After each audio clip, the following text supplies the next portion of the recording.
bespoke radio for the masses. Headline edition, July 8, 1947. The Army Air Forces has announced that a flying disc has been found and is now in the possession of the Army. If the game is rigged, change the game. Game changer. I occasionally think how quickly our differences worldwide would vanish if we were facing an alien threat from outside this world. This is Fade to Black with your host, Jimmy Church, on the Game Changer Radio Network and KGRA, the Global Radio Alliance. I need your help to get to the year 1985. You're listening to Fade to Black with Jimmy Church on the Game Changer Network. Good evening. Fade to Black. Bespoke radio for the masses. Yeah. How you doing? How you doing? Today's Tuesday, February 2nd, 2021. 33 days into the new year. Only 332 days left.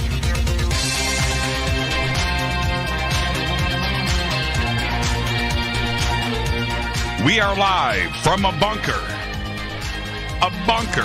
that is somewhere in the middle of beautiful downtown Burbank, California. And I would like to welcome everybody listening all around the world, all across the United States. Hither and thither, to and fro, back and forth, up and down, east and west, north and south, far and near. This is Fade to Black for KJCR, the Game Changer Network, and KGRA, the planet. I'm your host, Jimmy Church. What is cracking, everybody? What's going on out there? Anything special? Anything special? All right. Here we go. Tonight, what an amazing week on the show. And tonight, Lue Elizondo joins us. Lou is here for the first time. We are going to be talking about lots of things. I suppose we'll talk about some TTSA, maybe disclosure. Maybe ATTIP will get in there. The UAP task force will get there. Of course, disclosure, the UFO community. What is in the future for us in 2021 and beyond. We will do all of that and much more tonight with Lou. He'll be joining us at the bottom of the hour. Want to remind everybody about tomorrow night is the return of Daryl Anka. Daryl Anka Bashar right here tomorrow night on this show. Very excited about that. Love Daryl. He's great. And coming up this month, we're in February. Coming up in a couple of weeks now, exactly 3 weeks from today, is the Conscious Life Expo 2021, and Daryl is featured there. And on Thursday night, we will have our annual CLE 2021 special event. And what is great about not only this year, because I'm hosting the Conscious Life Expo this year, and I'm excited about that. And I've always hosted in years past. It's such a big event, and not only for our community but for the world. It's the biggest event. It is the premier event of what we like to call the conference season. And this year it is virtual. It is online like everything else. But the production and the way that this event is put together is very, very special. So we're going to cover that this Thursday. All right. And for tickets and info and everything else that you need, head over to jimmychurchradio.com. We've got the links right there for Conscious Life Expo. You'll see the advertising. Just click on that and go get your tickets.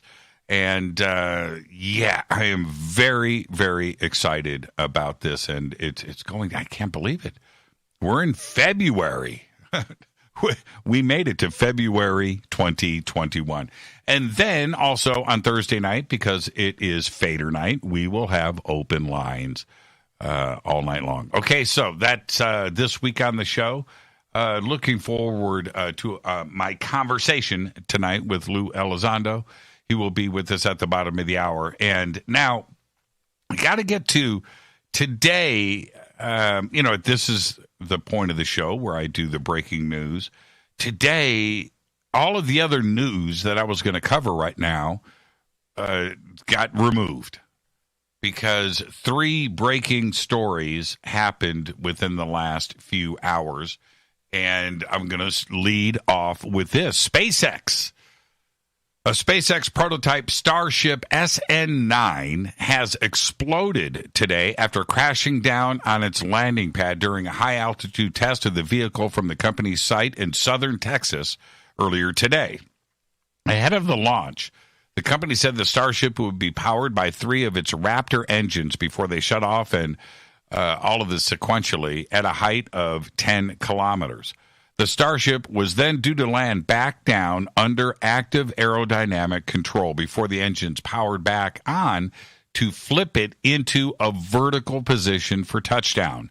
Now, something went wrong, and when it attempted to flip back into the upright position with the vehicle ultimately smashing down onto the landing pad at a tilt. It looked smooth. Everything looked smooth and looked fine. Didn't nail that landing. Also, today, Russian opposition figure Alexei Navalny will serve 2 and almost 8 months in prison, little over 2.5 years, after being found guilty of breaking the terms of a suspended sentence handed down for embezzlement. And all of this went down in 2014. Today, Moscow City Court ruled that Navalny had failed to regularly report to the Federal Penitentiary Service, and his excuse for non-appearance was deemed insufficient. Therefore, the judge decided that the suspended judgment would be converted into a real one. The anti-corruption activist was originally sentenced in 2014 to 3.5 years, but he has already served close to 10 months under house arrest. Now, as we all know, he was poisoned a couple of months ago. Don't know how it happened. Many suspect, including Navalny, that Putin had ordered his poisoning. And then he went to Germany, got better, flew back to the Soviet Union, and was promptly arrested at customs. So there you go. He didn't get released. He is now going to serve over 2.5 years in prison. Amazon. Some of the biggest news I can bring you. Amazon announced earlier today that Amazon Web Services CEO, AWS, Andy Jassy, will replace Jeff Bezos as CEO of Amazon beginning the third quarter of 2021. Bezos is going to transition to executive chair of Amazon's board. It sounds like semi-retirement. The company had kept its succession plans quiet, although many thought that either Jassy or Jeff Wilke, the CEO of Amazon's worldwide consumer business, would be Bezos' eventual successor. Now, in August, Amazon announced that Wilke will retire this year in 2021. Jassy joined Amazon in 1997 and has led Amazon Web Services cloud team since its inception. AWS continues to drive much of Amazon's profit. There you go. Incredible news day today. Let's get the show cracking. Happy birthday to today, Shakira. Today is 44 years old. What? Shakira's not 44. Is she that young? Man. Christy Brinkley today is 67. Howard Bellamy of the Bellamy Brothers is 75. One of the greatest songs in the history of everything. Let Your Love Flow. Journey bassist Ross Valerie today is 72. We have been talking about Journey now for a week. I can't figure all of this out, but today it's Ross Valerie's birthday. Bassist Robert DeLeo today is 55, of course. He was the bassist and one of the principals in Stone Temple Pilots, and also another band with his brother, Talk Show. I saw Talk Show open for Aerosmith. Yeah, I think they were together for a year, but I did see them open for Aerosmith. Our dead guy's birthday today is Farrah Fawcett. 1947 and 2009, died at the age of 62. Farrah was a 4-time Primetime Emmy Award nominee and a 6-time Golden Globe Award nominee, and rose to huge international fame when she played Jill Monroe in the first season of Charlie's Angels back in 1976. Every young man in America had her poster on their bedroom wall, including yours truly, and they wore her T-shirt every day to school. That's what they did, and this is a fact. Farrah died of cancer on June 25th, 2009, at the age of 62 at St. John's Health Center right here in Santa Monica, California, with Ryan O'Neal and Alana Stewart by her side. Happy birthday, Farrah. On this day in history, OTD, 1979, Sex Pistol Sid Vicious dies of a drug overdose in New York City in the Manhattan apartment of his new girlfriend, Michelle Robison. Here's your fader fact. All right, you ready?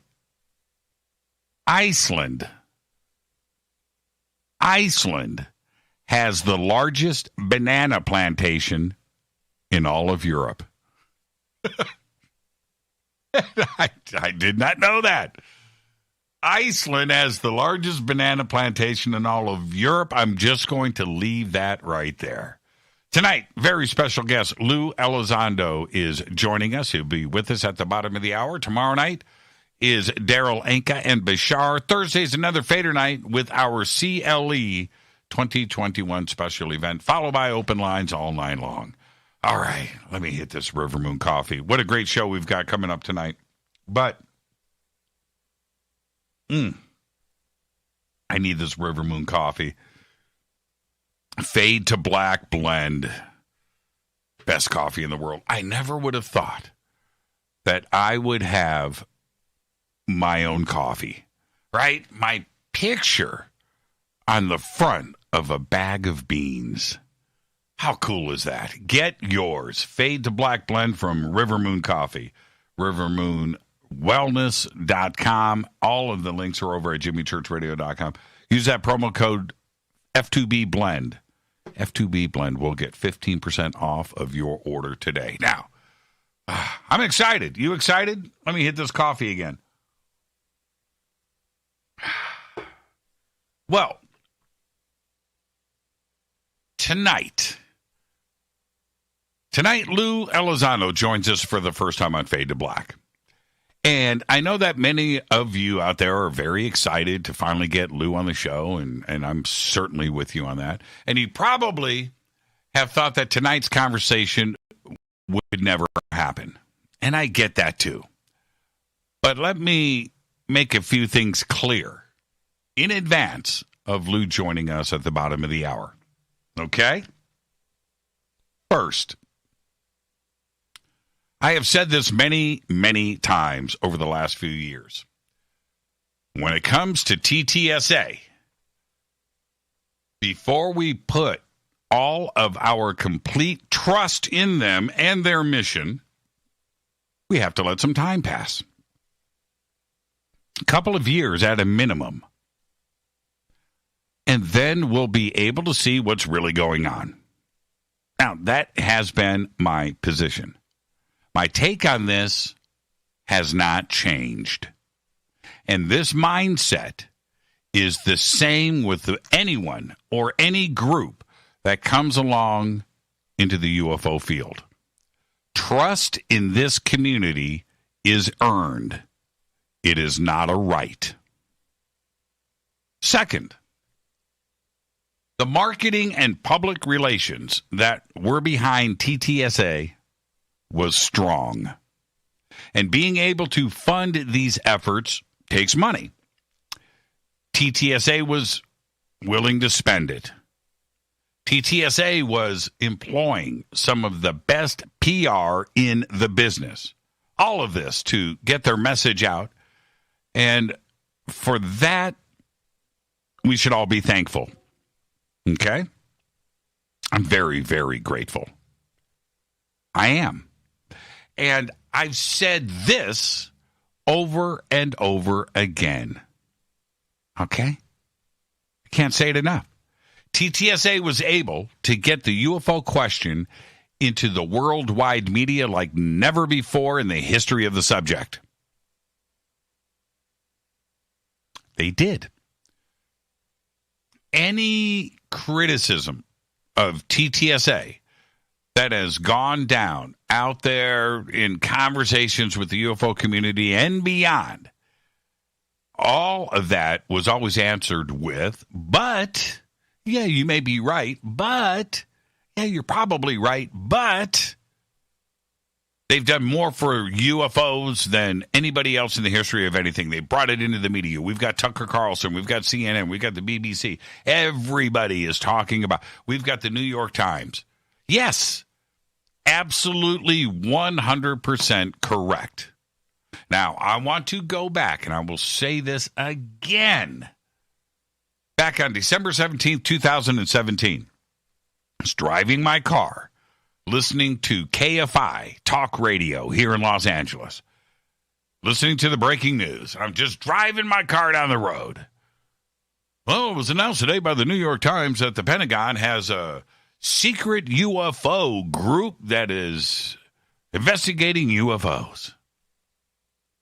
And I almost crashed my car. And that is not some metaphor.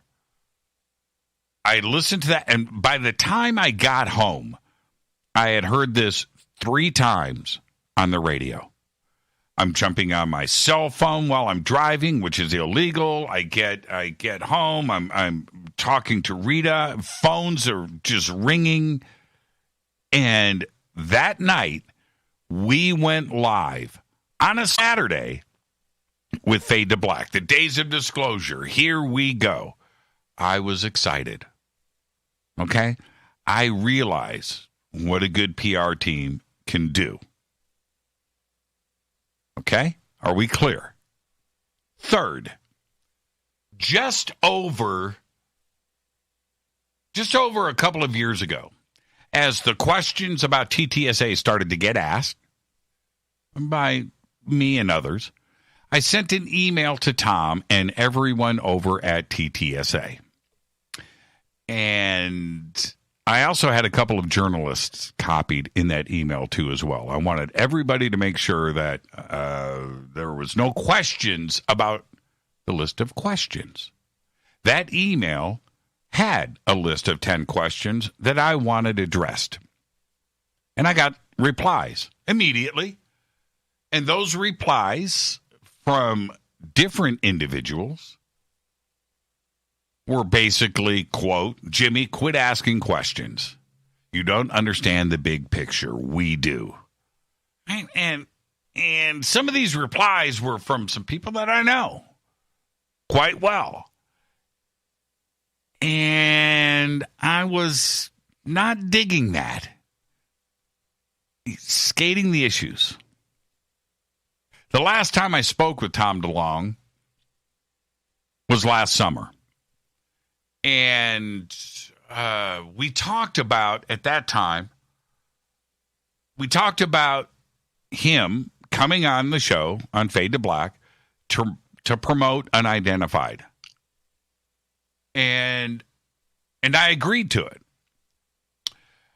And he said at that time that, and I'm quoting here, he said, I don't want to answer any questions that the UFO community wants you to ask me.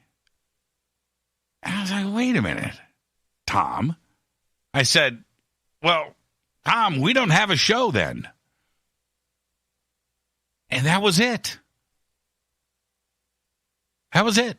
That was a year ago. I knew at that point that when it comes to TTSA, in the future, I'll just report the breaking news when it happens. And I said this publicly. I think I posted it. I mentioned it on the show. But at the time, I meant it, and I'm still there today. And that was because of the conversation I had with Tom. I need all of you to understand this. And lastly, all of this ultimately is why I had said that TTSA would never let Lue come on the show. That this would never happen. You know, back then it was a different situation, and I was asking questions and I was poking around, and they wanted to control the narrative. They wanted to control it. That's fine. But I knew that having Lue on the show, and people were asking me about this, and that includes Chris Mellon, you know, or anyone else over at TTSA, but this would never happen, ever. But today, things have changed. Now, and I need this to be very clear here. There was so much drama that went on behind the scenes. Things that will never be talked about. Not even in my tell-all book that'll be my deathbed confession. Right? I just won't talk about it, ever. It's just who I am.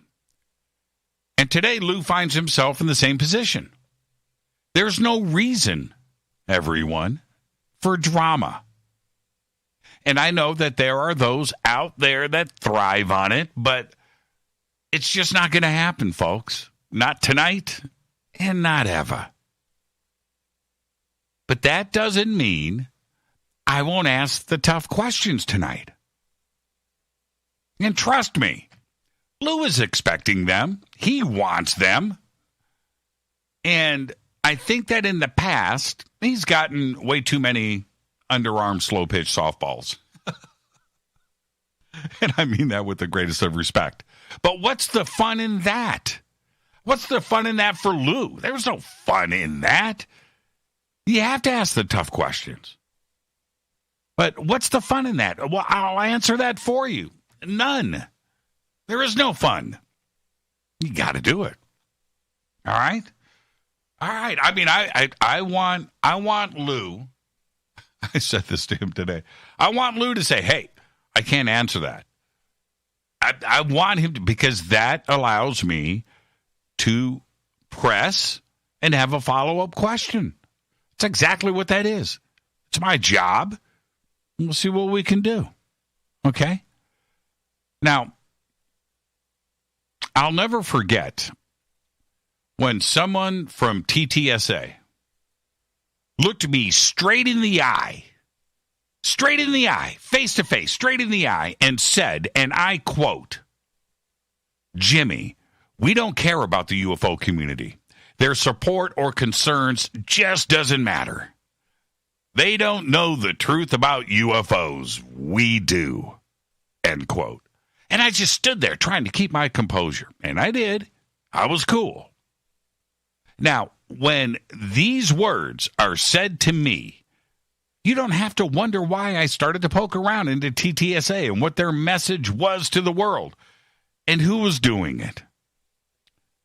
Yes, I was on a mission, and now you know why. Or at least the stuff I can talk about. So in closing, I'll leave you with this. I've been chasing the UFO question for almost 50 years. 5 decades of dedication. And I truly believe that we are closer than ever before to real answers from official sources. I can feel it. And you can feel it too. Now, there is a time and a place for everything. Everything happens for a reason. And right now, it's fade to black in the conversation I'm about to have tonight. Because we have a very special guest. Lue Elizondo is joining us for the first time. We're going to be talking about TTSA, the future of disclosure, the UFO community, his background, what's his take, what has he seen, what does he know. We're going to do all of that tonight and a whole lot more. Tomorrow, right here on Fade to Black, Daryl, Anka, and Bashar. Thursday night is another Fader night. This isn't just another Fader night, though. Okay, we're going to have open lines all night long. But we're going to have Robert Q. Quicksilver with us. We're going to have Serena Wright-Taylor here. And we're going to have T. Solis with our Conscious Life Expo 2021 special preview event, followed by open lines all night long. I'm your host, Jimmy Church. This is Fade to Black. You can follow me on Twitter at JChurchRadio. You can follow Lue Elizondo at Lue Elizondo right there on Twitter. We've got everything up in our Twitter feed. I'll be right back after this short break. Stay with us.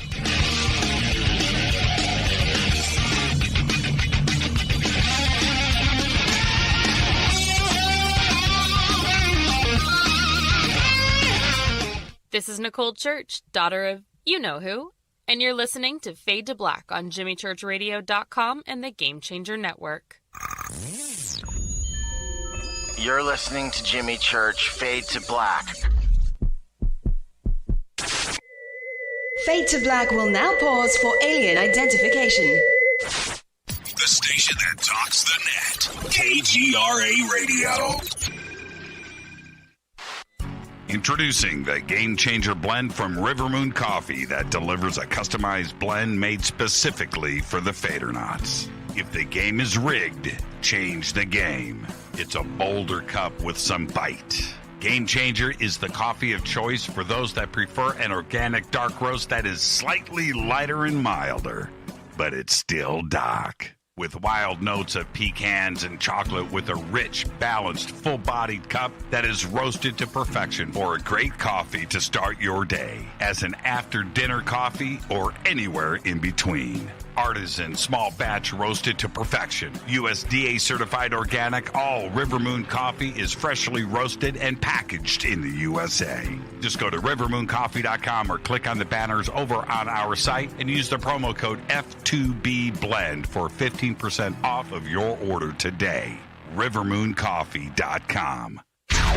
This is the only way forward. This is Fade to Black. Make contact. KGRARadio.com. This is Jimmy Church of Fade to Black, and you can get our podcast for just $2 per month. All you have to do is click on the podcast banner over at JimmyChurchRadio.com. Hi, folks. It's troubling times, and fear is pushing emotions, which in turn pushes health the wrong direction. Do you ever get an ache because life is uneasy? Try Life Change Tea at GetTheTea.com. Life Change Tea works on your digestive tract, helping to move food through quicker and comfortably so your health is spot on. Life Change Tea may not help with world issues, but it will help with your digestive issues. A glass a day helps keep the intruders away. So, change your life today. Log on to GetTheTea.com. That's GetTheTea.com. If your health game is off, get on by ordering Life Change Tea. GetTheTea.com. And while you're on our site, look around at the great non-GMO organic supplements. And if you're a sales shopper, go to our specials page and see what's for you. I've been drinking the tea for 12 years, and I'm sure glad for its health benefits. Again, that's GetTheTea.com. GetTheTea.com. The tea that makes you go. Fadernauts. When you think about the future of our country and where we're headed, do you wonder about the food supply? I do. Disruptions in the food supply chain could be disastrous, and they usually occur with little warning. That's why the smartest thing you can do today is to stockpile emergency food, water, and other essentials. I personally recommend My Patriot Supply. They're the nation's largest emergency preparedness company, serving millions of customers for more than a decade. In fact, they're the only source my family trusts for our preparedness plan. You should too. Right now, save 20% off a full 4-week supply of delicious meals that provide 2,000 calories a day. Saving 20% helps too, doesn't it? Especially now. So go to preparewithjimmy.com and get ready. That's preparewithjimmy.com. There's no time to lose. Do it now. 9 out of 10 geneticists agree. Fade to Black is not your father's radio show on the Game Changer Radio Network and KGRA, the planet. Hi, this is Rob Reiner from Anvil, and you're listening to JimmyChurchRadio.com. What's up? I'm Chris. What up? This is Kyle Massey, and you're listening to Jimmy Church Radio.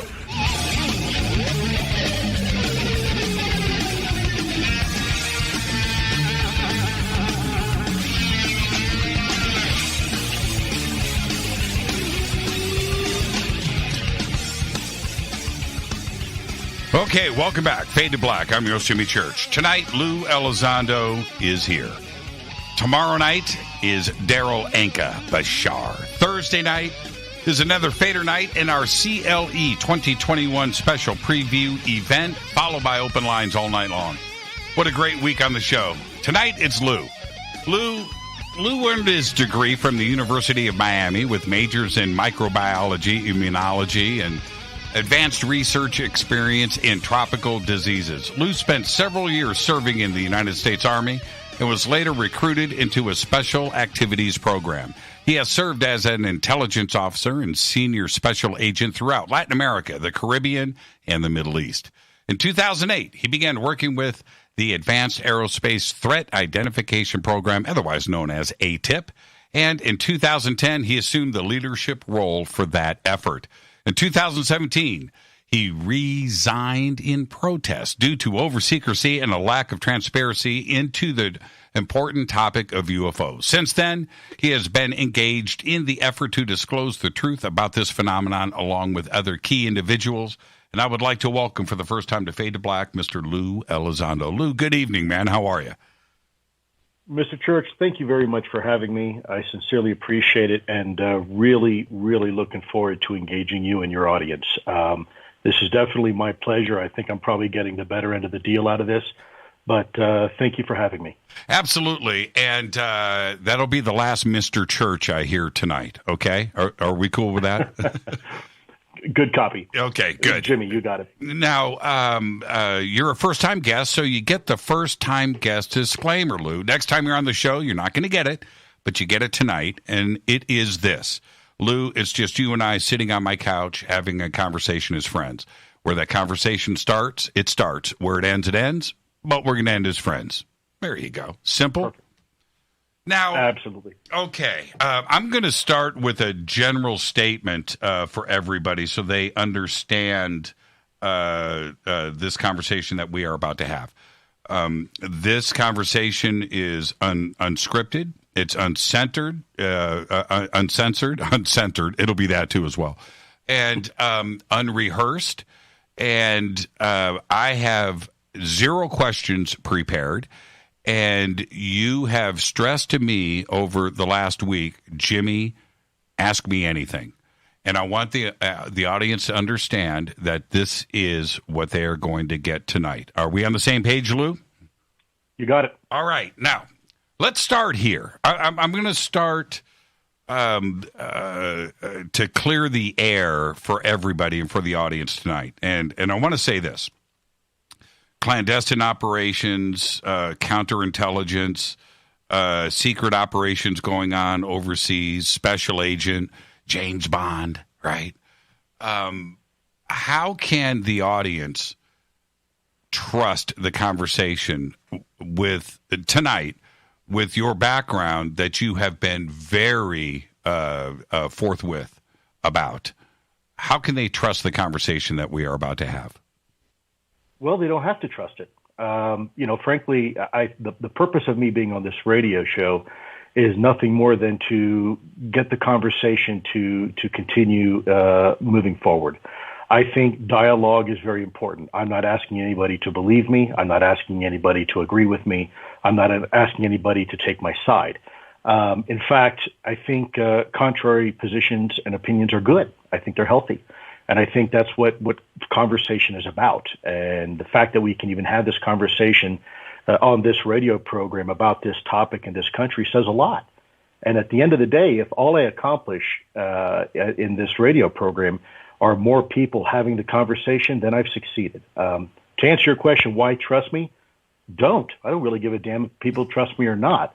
The bottom line is that my background in intelligence has been used against the enemy. And the enemy in this case are not Americans. The skills that I've learned for the past 20 some odd years has been used in combat and in warfare against the enemy. I swore an oath and allegiance to protect this country from all enemies, foreign and domestic. I was on the other side of the firing line. My job was to protect Americans, not deceive them. Yes, it's true that within the world of counterintelligence and intelligence, you learn a lot of tradecraft, and that tradecraft, when employed against the enemy, can be very, very effective. But you never use it against your own people. In the past, I think there's people who have long memories. In the 60s and of course in the early 70s, there was a history of abuse by the American government and its people against its people, and there were things that involved horrible things, atrocities, from spying on student groups in colleges to horrible experiments involving syphilis and other type of things, and of course electric Kool-Aid acid tests. So we haven't always behaved very well as intelligence personnel, and so thankfully Congress decided to change the laws and make it very, very, very difficult, especially the last quarter century, for anybody in the intelligence community to do anything wrong against the American people. There's actually laws now preventing that from happening. There's an inspector general oversight. There's attorneys. So, like you say in your radio broadcast, this is not your father's radio station. This is not your father's government. We've come a long way in the way we do business. And certainly when I joined the military and then later the U.S. government and the intelligence community, I didn't join to harm the American people. I joined to help the American people. That's an oath I take very seriously. And ultimately, at the end of the day, if people don't want to believe it, well, don't believe it. That's not what I'm here for. Let's. I want to start in the present before we go backwards tonight, but let's start with today. Why did you choose to leave TTSA? Well, that was a mutual decision. TTSA was a great company, and it absolutely accomplished the missions we set out for it to accomplish. And I can go back and probably list off the top 10 things, but I'm not going to waste your time and your audience's time rehashing that. But bottom line is I think we were successful in our mission. But let's not forget, and I've said this before, the battle space, if you will, of disclosure is constantly evolving. It's like when you're playing chess. You don't ever keep your pieces on the chessboard static. You win by moving and outmaneuvering your enemy. So in this particular case, from my personal perspective, the enemy is over secrecy of this topic of UAPs, of UFOs, that historically has plagued the government for a very long time. So in order to accomplish this goal, the battle space is constantly evolving. I think you have to evolve your tactics and your strategy with it. Being with TTSA was never the end game for myself or Chris Mellon or Steve Justice. It was, at the time, the appropriate step to take to get the initial job done. But now that initial job is complete, we are now moving our pieces on the chessboard, if you will, or in the battle space to now launch phase 2 of this endeavor. And I'll keep it simple at that. Well, what was the mission? Was the mission, and I don't want to put words in your mouth, but was the mission to push this out into the public and into the media? Was that the mission? Because if that was the mission successful, complete. Yeah, let me give you just a very quick anecdote. The 5 pillars of our emphasis were always legislative engagement, senior executive engagement in the executive branch, engagement with foreign partners and allies, and then the 4th pillar was engaging the media, and then the 5th pillar was engaging the general public. And I think we did accomplish a lot of what we set out to do initially. A lot of people ask, well, why Tom DeLonge? And my response to that is, well, why not? Tom has a voice very much like me being on your radio show today. Jimmy, you are known as a radio personality among many other things, and you have a voice, whether people want to agree with your position or not, you have a voice. And as a result, people listen. Well, Tom DeLonge has a voice. And you don't always have to agree necessarily with his perspective, just like you don't have to agree with mine or anybody else's. But he's a very effective communicator. He'd made a history, and a very successful history, of in the entertainment world, and being kind of that, if you will, that shock rocker, punk rocker that went against the system. And if you look at the topic of UFOs and UAPs, there's really a lot of synergy. There's a lot of commonality. I'm looking right now at your screen. I see a bunch of, awesome guitars, electric guitars hanging in the background. Music and entertainment is a very effective way to communicate. And sometimes in a crowded room amongst many voices, you need a bullhorn. And in this particular case, very much like you, Tom is that bullhorn. He can get the message out. I've often told people, people ask me, isn't Tom a little bit like a bull in a china shop? And my response is, well, no, Tom is more like a hand grenade in the punch bowl. I mean, it can be violent at times, but very effective. And so I think using that platform initially was a great way to get out the message as quickly as possible to the broadest audience, in a fairly effective way. Now, hindsight being 2020, could we have done things differently? Well, sure. Hindsight's always 2020, right? I'm sure there's things we do in our daily lives that we probably look back and say, well, I wish I'd have done that a little bit differently. But for the most part, I feel very satisfied that we were able to accomplish much of what we set out to do with TTSA. Now, what about the not necessarily the investors that purchased stock options into TTSA, but the original presentations that you were part of back in 2017 with the talk of advancing the technology, bringing it into the civilian sector? You're going to have a technology division. Of course, Steve Justice was a part of that. And that part of it, which was another pillar of TTSA, what happens with that angle? Well, it's still there and it's still evolving. We still have the CRADA, which is the research agreement with the U.S. government. We still have capabilities such as the ATTIP project and the Vault and Scout, and other efforts such as the Wapaton project, which is working with the First Nations of Saskatchewan, trying to record the oral traditions of indigenous people. So those efforts are still very much alive, and we are actually currently right now, as we speak, believe it or not, working on furthering those efforts. They're certainly not dead in the water. It's like any time you shift gears, right? There's a transition involved in that, and we're now looking at the most effective way to succeed in those areas. Now, the TTSA website has been scrubbed. You're no longer there, along with Chris Mellon and, of course, Steve Justice. Has the finality of that set in, and because it's been a part of your life for the last 3 years, and to not see that, I expected it to still be there. Maybe it wasn't updated yet. But it was gone. And has that sunk in? Yeah, sure. I mean, as a military person, you're used to every 3 years having a new job. That's just kind of the way uniformed services go. No one is assigned to a duty position forever. There's a lot of turnover. So for me, it has it sunk in? Yes, but in a way, because I'm still friends with everybody there, it's literally just a phone call away. I can, every time I go to California, I can swing by and go grab a cup of coffee with Tom or anybody else in the office. Hal is still a very close friend of mine. I still maintain close communications with Jim Semivan. So, and of course, all the advisors as well, such as Dr. Norm Kahn, et cetera.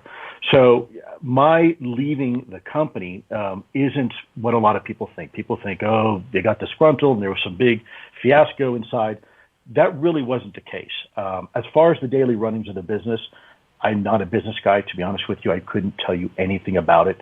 I know there were some people specifically brought into TTSA to manage the business portion. I'm not a business guy, and frankly, I'm not an entertainer either. So there really wasn't a super great fit for me. As you probably know, and a lot of your listeners, the TTSA core mission has begun to lift and shift and to focus primarily on the entertainment piece. And I think that's probably prudent because it gives you probably a better chance of near-term return on investment for those people who have contributed money and invested in TTSA. So that's probably a prudent idea. Again, forgive me because I really don't have the authority to speak on behalf of TTSA. A, I'm not an employee, and B, I wasn't in the business process of the daily activities of the company. But I do know that the emphasis was to start focusing on a more immediate return on investment for those investors that are out there. Now, very early on, the message that was being pushed out through various media organizations by TTSA was using the word threat. And I think that the perception by anybody, not only the UFO community, but anybody reading this outside of the UFO community, sees threat, equates that with fear, and that was the totality of the message coming out of TTSA. Were you concerned about that? Well, sure, but let's not forget where I come from. I come from the national security apparatus of our country. Being part of the intelligence community and Department of Defense, there's always a potential threat narrative. Otherwise, put this over to EPA or Department of Interior or some other organization to handle, or Health and Human Services or even NASA. The fact that it's in Department of Defense, the word defense is in its very title. The job of the Department of Defense is to go and fight and win wars very quickly and very efficiently. It's not really to engage in humanitarian assistance or anything like that, or ask the bigger questions that, frankly, the scientific community and academia is probably better postured to answer, such as what are the intentions and where are they from and all that. We were looking at two fundamental things. What is it and how does it work? And from a DoD perspective, just take this for a moment. If you have something flying around that you don't know what it is, you don't know how it works, and there's not, frankly, a damn thing you can do about it, is that a threat? Well, from a national security perspective, it could be if it wanted to be. Let's superimpose this idea. If these things happen to have, let's say, a Russian star on the tail or a North Korean tail number, and they were flying over our populated cities, what would happen? Well, we would scramble F-22s immediately. NORAD would be alerted, and it'd be on the front page of CNN and Fox News. That's the reality. We don't like things into what we call air domain awareness. We don't like things flying in our airspace that we don't know what they are. So, yeah, there's a potential threat there. I've often used, and I'm going to digress here, Jimmy, just for a second. It's a little bit of a long-winded analogy, but it might help put things into perspective for some of your audience. And I've said this analogy before, so forgive me if it seems old. But if I may ask, Jimmy, you don't have to be specific, but where do you live? I live in Burbank. Okay, Burbank, beautiful city. Let me ask you, at night, do you lock the front door? Sometimes. Okay, and I'm sure you live in a great neighborhood. You don't expect anything bad to happen. So you lock that front door just to be careful, right? And you might even go the extra step. Maybe you'll check once in a while the front windows, make sure they're secure. And when you go to bed, you might even turn the alarm system on just for extra precaution. Let's say one morning you wake up and you come downstairs and you're going to have a nice hot cup of coffee or tea, and you walk downstairs and all of a sudden there are muddy boot prints in your living room. Now, no one's been hurt, nothing's been taken, nothing's out of place. But despite you locking the front door that night before and the windows and turning on the alarm, there's now muddy boot prints that weren't there the night before. My question to you and your audience is that a threat? And my response would be, well, it could be if it wanted to be, so we better figure it out. And that's where that threat narrative came from. It's the fact that we don't know what this is. In order to determine what a threat is in government speak, there's two pieces of the equation you have to have. Intent versus capabilities. Now, we've seen some of the capabilities, which are pretty incredible. We have no idea the intent. So therefore, it's a big question mark. We can't say definitively that it is or it is not a threat. So the prudent perspective to have is that, well, maybe we should try to figure it out. And again, not trying to fear monger, because I know there's a lot of people out there that consider themselves quote unquote experiencers, and they say, oh no, it's great, it's wonderful. But what about for those that it's not so great and wonderful? For those that have reported terrifying incidents, for being taken away against your own volition? You know, in terms of an investigator, which is my background, if I take you somewhere and you call for an Uber and you want to go to the airport, but in the meantime I go and I take you to go pick up my clothes from the laundry, and then I go get pizza, whether it's a nice ride or not, that's called kidnapping. That's a felony. It's illegal because I'm taking you somewhere against your free will. And God forbid if I even touch you, because if I touch you, now that's assault, right? These are crimes. And I understand that people get very emotional about the whole idea about, you know, the threat narrative and Lou, you're fear mongering. No, I'm not. I've got 2 daughters, and I'll be damned if, you know, I don't even trust their boyfriends. So why in the hell would I trust something that I have zero information on other than some of the capabilities? That's just from my perspective with my background. That's kind of my DNA, and that's kind of the DNA of the Department of Defense. And frankly, I would submit to you, you want them to be that way. You don't want them taking chances just because we don't know something. I think it's too early to make a presumption one way or the other. I think we need more data. I think we need more information in order that we can make that determination and then decide what we want to do as a society, as a people, as a country. Yeah, I'm a military brat. My dad did 30 years in the Army. I lived on bases all around the country, all around the world, and I totally respect the military and the military life. It's an awesome experience with that. But my dad never fired a gun. He was band leader in the Army band. So let me just say that. Hey, you know what? Great. He was smarter than me. I often thought that. He kind of outsmarted everybody on that one. He didn't do anything after basic training. But that being said, was there any – is the Department of Defense in any branch sitting on knowledge of threats? Has there been any hostile activity that would warrant the threat narrative? So that's a great question, Jimmy, because the term threat, there can be something like in terms of a direct threat, which we all kind of imagine being like a foreign adversarial threat, but then there's indirect threats. Another analogy I like to use that, you know, they have a fence around the tarmac of an airport so people don't get too close. Partly that is up there for your own protection. Obviously, if I get too close to a 747 about to take off, there's going to be some injuries. I'm going to probably get burned. I might go deaf because of the sound and the acoustic, if you will, signature. That is a biological threat.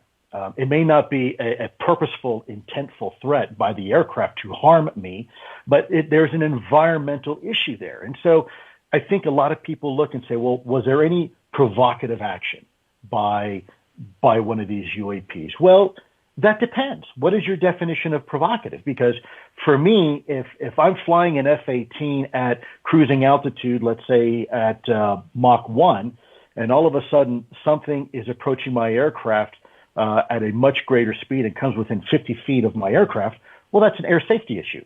You know, that's a threat. Now, it's not a direct threat in the way of a hostility that this thing is trying to shoot you or shoot you down, but there's still a threat to safety. So, you know, as we unpackage this term threat, it's really not quite that simple. There's a lot of different layers and strata to that term threat. Some of it is a direct, some of it is indirect, some of it is unintentional, some of it may be intentional.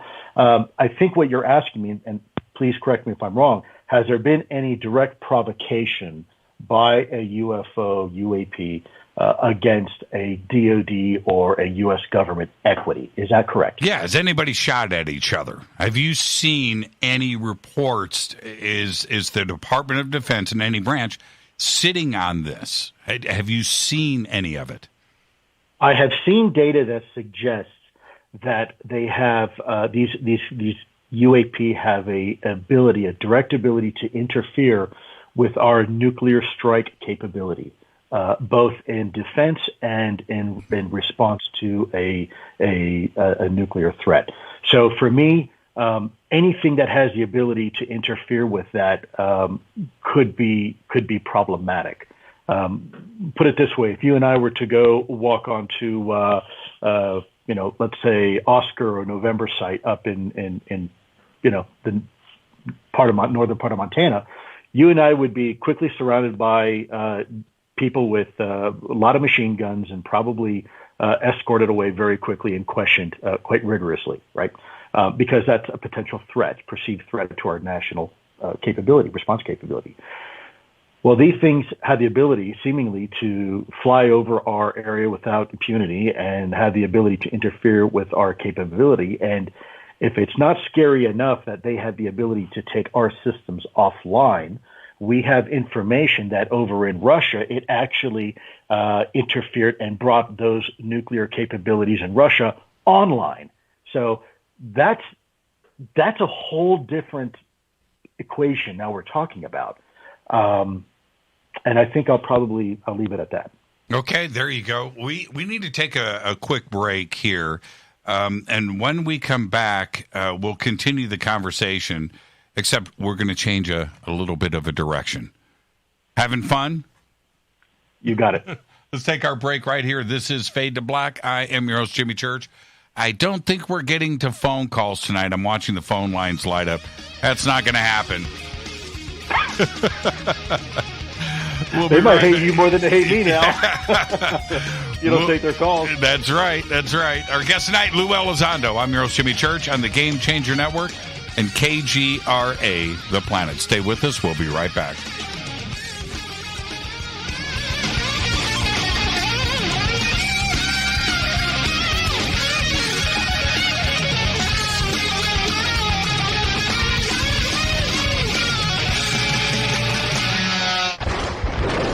This is Fade to Black with Jimmy Church on the Game Changer Radio Network and KGRA, the Global Radio Alliance.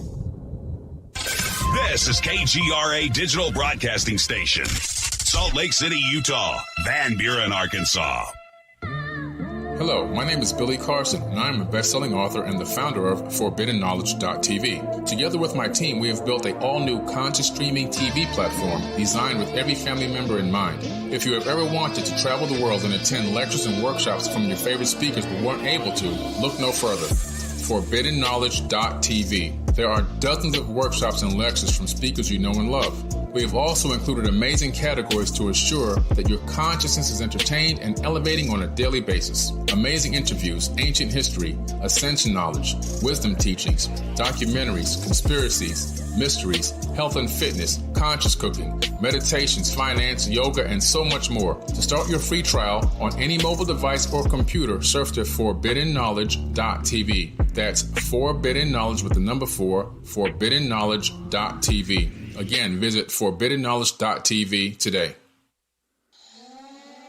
Listen, I know, and you know, that you've always wanted your first crystal skull. Or maybe you're a collector just like me, but you just don't know where to go to find the real thing. Then I met Carolyn Ford over at EinsteinTheCrystalSkull.com.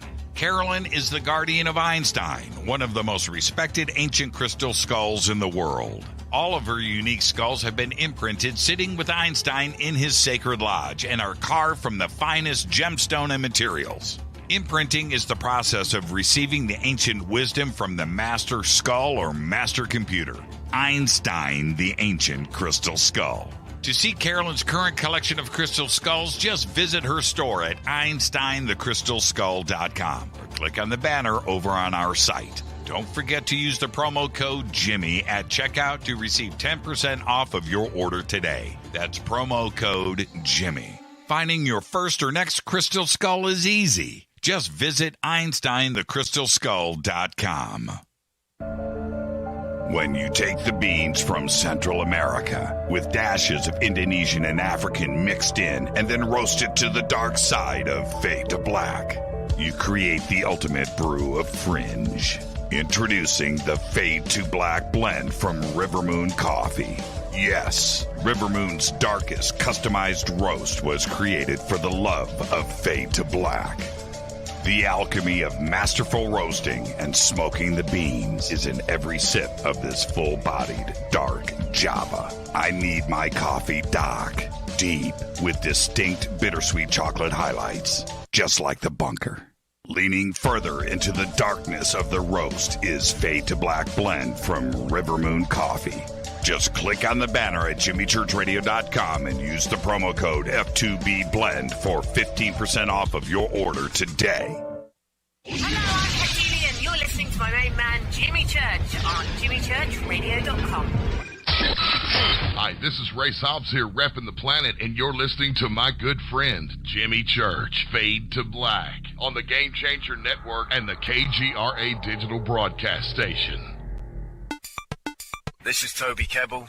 You're listening to jimmychurchradio.com. Don't hurt me, Jimmy. I'm only little. Hey, I'm Adrian Grenier. And this is Ari Gold. We're the Honey Brothers. We're also Honey Brothers. Hey, I'm Adrian Grenier. And I'm Ari Gold. We're the Honey Brothers. And you're listening to Jimmy Church. The Revolution.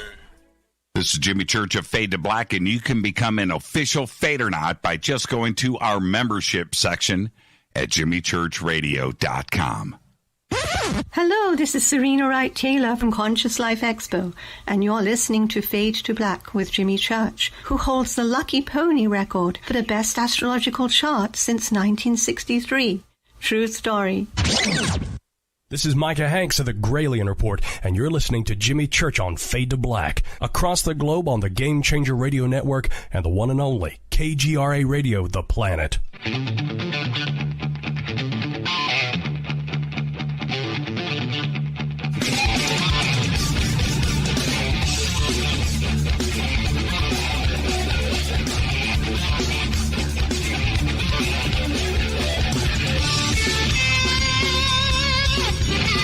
Welcome back, Fade to Black. I'm your host, Jimmy Church. Tonight, Lue Elizondo is here. I want to remind everybody, tomorrow night, Daryl Anka Bashar is here, and Thursday night's Fader Night. Open lines, but we are also going to do our Conscious Life Expo 2021 special preview event. And tonight, it's all about Lue, though, and a great conversation so far. Lue, I want to back up a little bit, and my concern has always been the UFO community and what it represents, and the ignoring of the UFO community by TTSA for me raised a lot of red flags. Is that something that you would have done differently over the last 3 years? Yeah, I think hindsight being 20/20, as we discussed, is the greatest teacher of all. You know, I have never been a UFO guy other than working for the government. I don't know anything about ufology or ufologists. It was a bit of a baptism by fire when I left the government. My focus has always been, and I've always maintained this, is not the UFO community. They have champions. They have people already that have been engaging in this topic, such as yourself, as you said, for 50 years, right? So I'm not going to change anybody's opinion. My focus and the focus of Chris Mellon has always been the other 99.9% of the population who's never really even heard about UFOs or may have seen some sort of science fiction movie as a kid, but never really paid attention to the topic because it was typically associated as being a fringe topic, a topic that is somewhat taboo, a lot of stigma associated with it. My focus was never the UFO community. My focus was everybody else. You know, UFO community has its champions already, and there's nothing that I'm going to do or say or show that is going to change the opinion or narrative of anybody in the UFO community. It's a very emotionally charged community. A lot of people have opinions. It's like politics and religion, right? I'm not going to go into a Catholic church and try to convert anybody. That's foolish. Why would I do that? You know, they already have their organized structure, if you will, and they're very happy with those narratives. My focus was trying to come in and bring this topic out of the excuse the pun, out of the shadows and really into the mainstream, and that includes media, right? So having major both liberal and conservative media outlets for the first time covering this and it's not political suicide for them, right? They're not chuckling and laughing under their breath and ha, ha, ha, ha, right? You now have scientists and you have Harvard professors and you have academics all coming forward now and saying, you know what, this is a serious topic and we need to have conversation about it. Now, looking back, could we have done better with the UFO community? Sure, absolutely. But I was never in the UFO community. I wouldn't even know where to begin. That's someone else's job. Let somebody who knows that world do that. I have tried very hard in the last few months since I've left TTSA to engage the UFO community. The reason for that is because there's a tremendous amount of talent. I got to tell you, Jimmy, one of the most incredible tools I have seen that has been truly awe-inspiring has been the emergence of this UFO Twitter. This is a group of people who come from all walks of life, all socioeconomic backgrounds, all race, color, religions are there. And making this more exciting is that you have actually senior members of the government that are actually now part of the conversation and getting a pulse for this topic. I mean, how wonderful that is, that we can finally have conversation about this in an elevated way, even with other world leaders. Japan just jumped on board with America in a bilateral relationship, information sharing relationship about UFOs. I mean, Jimmy, I don't know what to tell you. That for me is one hell of an achievement. And that's not an achievement that TTSA or myself or any single one person or organization can take credit for. That's everybody's win. That's your win. That's your audience's win. That's our win. That's the collective win of all of us. Well, and I think, but let me jump in. That's what Don. I don't disagree. All of that support, all of it, by saying, we don't care about the UFO community. They don't know what's going on with UFOs. But that's not entirely true, because let's face it. The very first conference I ever did was for MUFON, and the second conference I ever did was for the SCU. So, I mean, it wasn't that I was alienating or we were trying to alienate anybody purposefully, but, you had a small enclave of people sitting over here on the side called the UFO community. And then you had this 4.5 billion other people out there that's never even heard about UFOs really, or thought that they were. So I agree with you 100% that probably, looking back, we could have done a much better job engaging. And I sincerely and truly and humbly apologize for anybody who may have felt they were left out. At the time, I did not control my own media. Now I do. And I think you're seeing a lot more engagement on behalf of Chris and myself to engage the community in this topic. But yeah, I mean, we sure as hell could have done a lot better job in the early days. But you don't know what you don't know, and I think we're trying to make up for some of that lost ground, perhaps. At least that's what we're trying to do now. Thank you for that. Very early on, as I looked at. And I want you to really listen to what I'm about to say. But I looked at the staff at TTSA, and 10 or 12 that were listed on the website, and 10 out of that 12 were from an agency. Right. Mm-hmm. Okay. So we're talking about the CIA and the Department of Defense and counterintelligence and so forth. And, from the top down, from Semivan down, you had a medical brain specialist from the CIA. Right. Okay. And I'm looking at that and I'm thinking to myself, if my company, my corporation that I own had that same staffing, the hammer would come down on me from the community. I can appreciate that, Jimmy. But let's face it, your industry is full of experts in your field. You do a radio show, and I'm sure, maybe I'm wrong, but I'm sure you have media experts on your staff, and editing experts, and audiovisual experts, and all the experts you need to do your mission.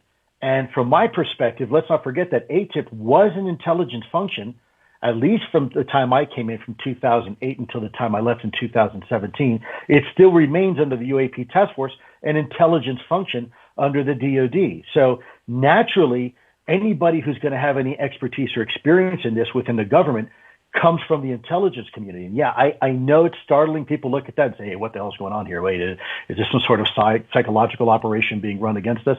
It's not. It's just that that's where the core density of expertise lays. And it's, had it been, like I said, under the Department of Energy or the Department of Interior or Health and Human Services, maybe we'd have a bunch of doctors instead of spooks on staff. And that's highly probable. But it's just the fact that ATTIP was an intelligence capability and remained within the intelligence apparatus.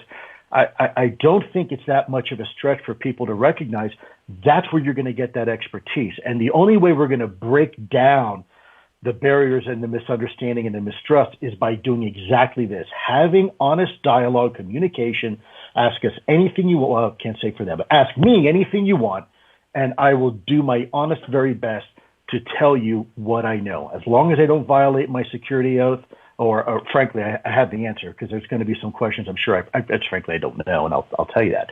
So that's exactly why you see me doing shows like yours, because we realize that we have spent too long not explaining our position. We probably could have done a better job explaining our position earlier on and demystifying a lot of this. But yeah, I get it. Well, the perception. It's always us, and not only the UFO community, but the United States citizens. It's us against them. It's us against the man. It will always be presented that way. And when it comes, unfortunately, you're right, Jimmy. That's absolutely the perception, and we see it all the time on the nightly news. But please understand that 99.9% of the Americans that work in the government are just like you and me. They're patriots. They have mortgages to pay. They love their children. They're not eating babies on the street corner. They're fighting and winning wars on our behalf. They're just like your father. Your father was in the Army. That's exactly like everybody I've ever run into the Pentagon. They want to do a good job. Yeah, they make mistakes. Yeah, the system fails sometimes because of the bureaucracy. But all in all, it's filled with really good people. And I think when we make the mistake of saying the government, let's not forget the government serves us, we the people, not the other way around. If we have a problem with government, then it's up to us to change it. Let's stop bitching and sitting back on our lawn chairs and saying, I don't like the man. You don't like it, vote somebody who you do want in. Well, be quiet, get your ass up, and have a conversation with somebody and vote somebody in that you do trust that will make the changes that you want. I don't disagree with you. By the way, Jimmy, I understand the perception very well because I've lived it. Every time I walk into a room and I'm wearing a suit, I can see people scatter like mice. Oh God, here comes the spooks, right? But in reality, I think you're giving us far too much credit than we deserve. Well, you don't look too spookish, by the way. You've I'm wearing my glasses, and yeah. But there's the other side of this, and I know you've heard it, so let's address it now.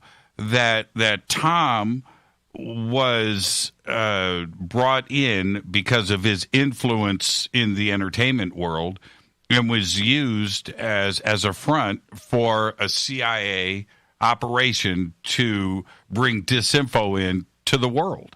And it's kind of hard to not have that argument, is it? Well, let me ask you, to what purpose? Why would we spend millions of dollars to run a campaign against the American people just to fool them? Is it just to play a joke, a funny joke, and in 10 years the truth comes out, we say, fooled you guys? I mean, that doesn't really make sense. That's not what we spend taxpayer dollars on. Now, I understand that people make the claim, hey, Tom was brought in. And frankly, I don't know the answer to that because I wasn't part of TTSA back then. I wasn't one of the founding members. So I really don't know if Tom found the people or the people found Tom. I really don't know. But at the end of the day, if we're getting disclosure, I'm good with it. I really don't care either way because it's working. And if we happen, by the way, just for argument's sake, let's say we did have some friends in the CIA that wanted to bring about disclosure. Well, you know what? Thank you. I'm pretty happy with that. We're getting what we wanted, and people will say, well, it's a psyop, and we're doing. I don't know what else to say. Why? I mean, I guess use common sense. Why would we be doing this just just to deceive Americans. My point is there's no reason to do it. To what? Hide super secret technology? Well, we do that all the time. We have technology that won't see the light of day for the next 25, 30 years. I don't need to have a public campaign to deceive Americans.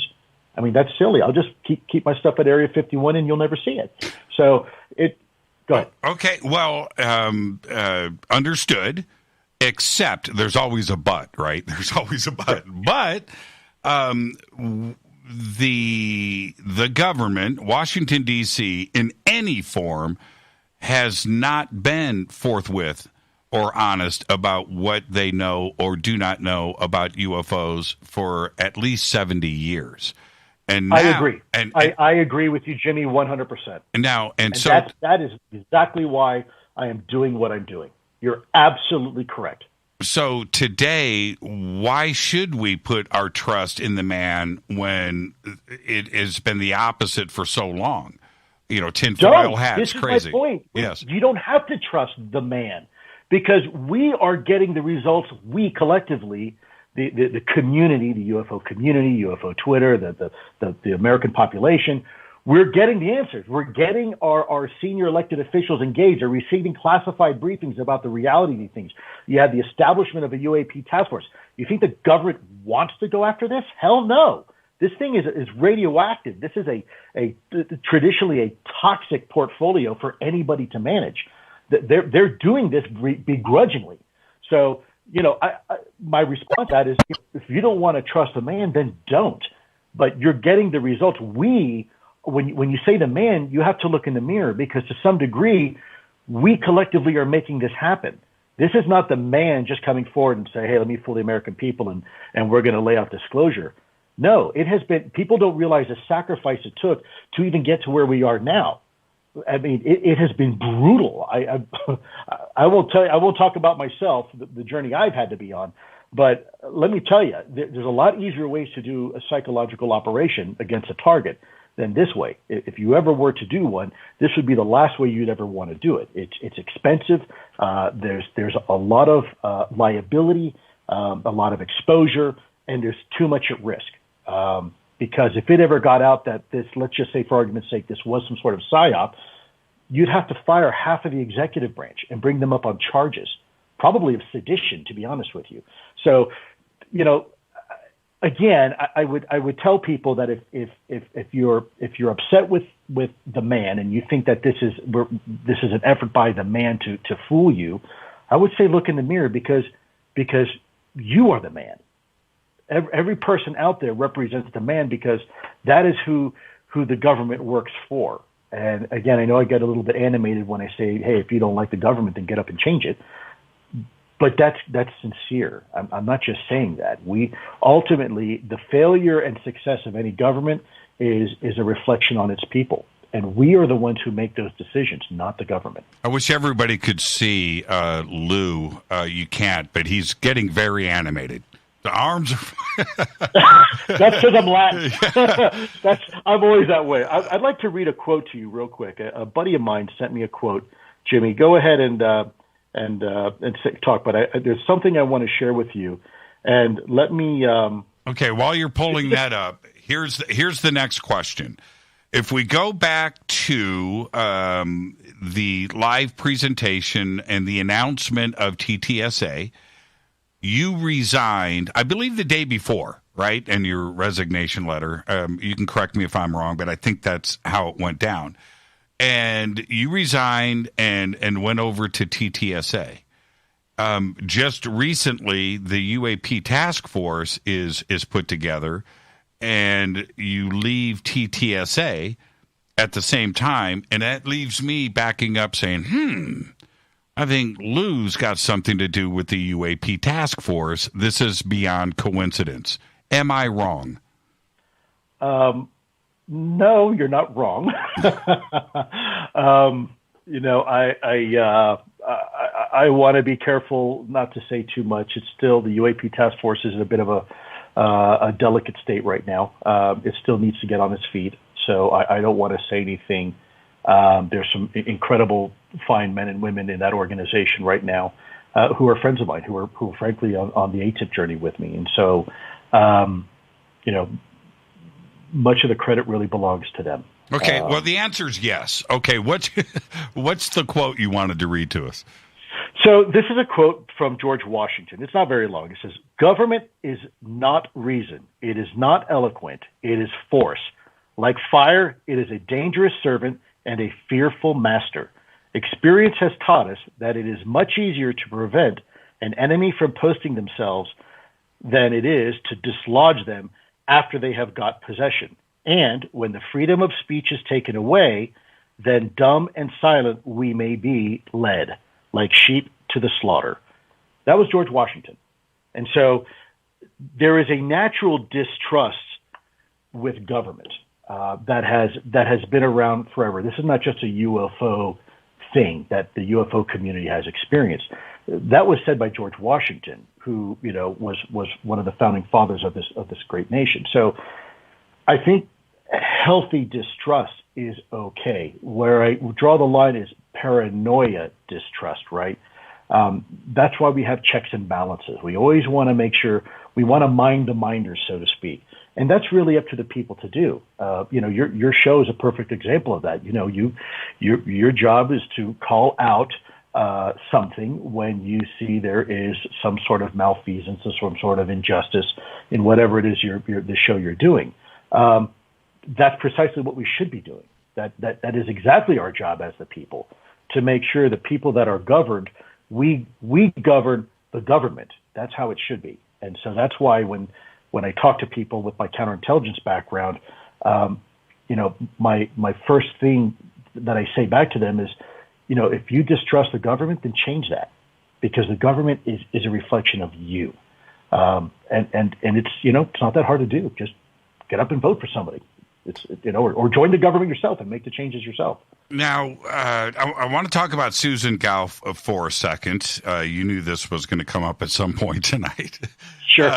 So much with Susan could be discussed, but there was one point that she addressed more than once, and that was you and ATTIP had nothing to do with each other.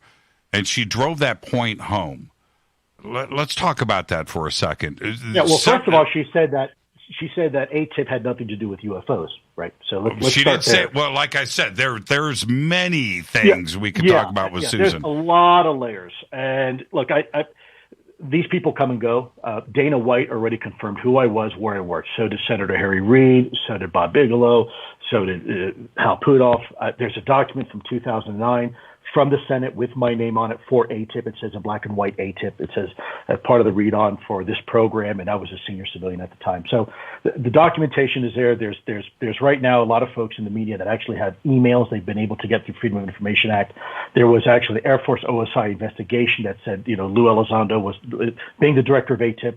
When they tried to investigate me to see if I did any type of malfeasance, the result was no, I didn't do anything wrong. But in there it says specifically that Elizondo was discussing about the ATTIP program, the UFO program, when he was part of it. So the long story short, I'm going to save you a whole long discussion about it.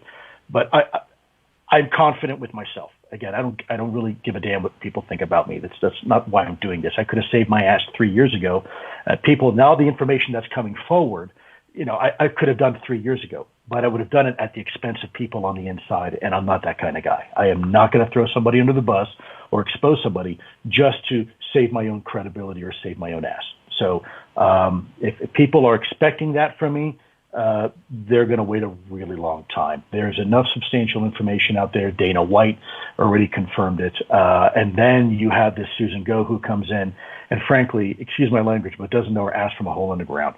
I don't know where she's getting fed this information because one day she says ATTIP has nothing to do with UFOs, and it comes back and says, oh, yes, it does. And before that, I think they said, well, it was advanced aviation when it wasn't. It was always advanced aerospace. The number of times that they have flip-flopped back and forth at this point, I've lost count of. Even more important, there's a and I won't say who it is, but there's a reporter that recently got an email where they said, well, what does it matter what Lue did anyways, because that was 3 years ago, basically trying to pass a buck. So, if anybody wants to know what I did, I highly doubt that the committees on the Hill would ever let me in, and I'd still have a security clearance to brief about ATTIP if I was never part of the program, right? And it wasn't about UFOs. I mean, that's just common sense. And my current involvement with individuals that were part of that program, I mean, at this point, you'd have to do such mental gymnastics to try to explain that away. I wouldn't even know where to start. So my bigger concern on this whole issue that's not about me is the fact that the Department of Defense still can't get their story straight. That for me is a problem because it's either A, willful, and if it's willful, we got a problem, right? Or it's pure dysfunction. And if it's dysfunction, we still got a problem, right? So either way, that needs to be fixed. So either fire the people that are in there now that are not doing their job or don't know how to do it, or you get somebody to come in from down above and shake them and say, stop doing that. Stop playing games, because all you're doing is sowing the seed of distrust with the American people. You're actually breaking down the credibility and authority of the Department of Defense when you do that. When you have a senator, the senior senator of our country, come out and say, yeah, Lou worked for me and he was the guy. I mean, I don't know what else you need. He was the guy who started this program to begin with. But again, Jimmy, this conversation shouldn't be about me. This is precisely part of the problem. We should be talking about the big issue here about UFO disclosure. Otherwise, I'll start my own radio show and I'll make it all about me. That's not that's not why I got into this. And I knew going in that I was going to face a tremendous amount of pushback. I knew this was going to happen. In fact, I stated it very clearly. I think it was maybe even at the MUFON several years ago. I said, here's what's going to happen. First of all, they're going to admit yes. And then they're going to realize what they just did, and they're going to come back and they're going to deny it. And then when they can't deny it, they're going to make counter accusations against me. And then when they can't do that, they're going to try to ignore it. And all these things have exactly played out. It's almost like a playbook, precisely as I predicted. And so now they're at the point where they're just saying, we don't want to talk about it. Let's move on to the next big thing. Yeah, UAPs. Yeah, ATTIP. Okay, Elizondo, but let's talk about something else. And that's kind of been their latest MO. Now, we need to take our break, and let's go ahead and do that now. Our guest tonight is Lue Elizondo. And Lou, when we come back, I want to talk about how investigating a UFO and a UFO report goes down. We will do all of that next. This is Fade to Black. I'm your host, Jimmy Church. Stay with us. We'll be right back.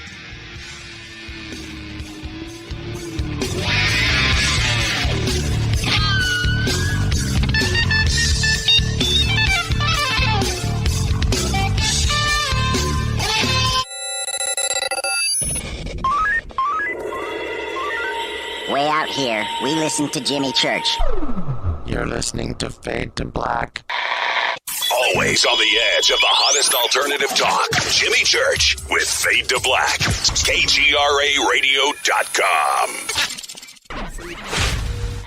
¿Qué tal, mis amigos? Yo soy Mario Carson, el tiburón, y los invito para que escuchen a mi buen amigo Jimmy Church Radio. ¡Claro que sí! Do you want to be an official Fadernaut? Of course you do. This is Jimmy Church of Fade to Black. Just go to our membership section at jimmychurchradio.com. Fadernauts. When you think about the future of our country and where we're headed, do you wonder about the food supply? I do. Disruptions in the food supply chain could be disastrous, and they usually occur with little warning. That's why the smartest thing you can do today is to stockpile emergency food, water, and other essentials. I personally recommend My Patriot Supply. They're the nation's largest emergency preparedness company, serving millions of customers for more than a decade. In fact, they're the only source my family trusts for our preparedness plan. You should too. Right now, save 20% off a full 4-week supply of delicious meals that provide 2,000 calories a day. Saving 20% helps too, doesn't it? Especially now. So go to preparewithjimmy.com and get ready. That's preparewithjimmy.com. There's no time to lose.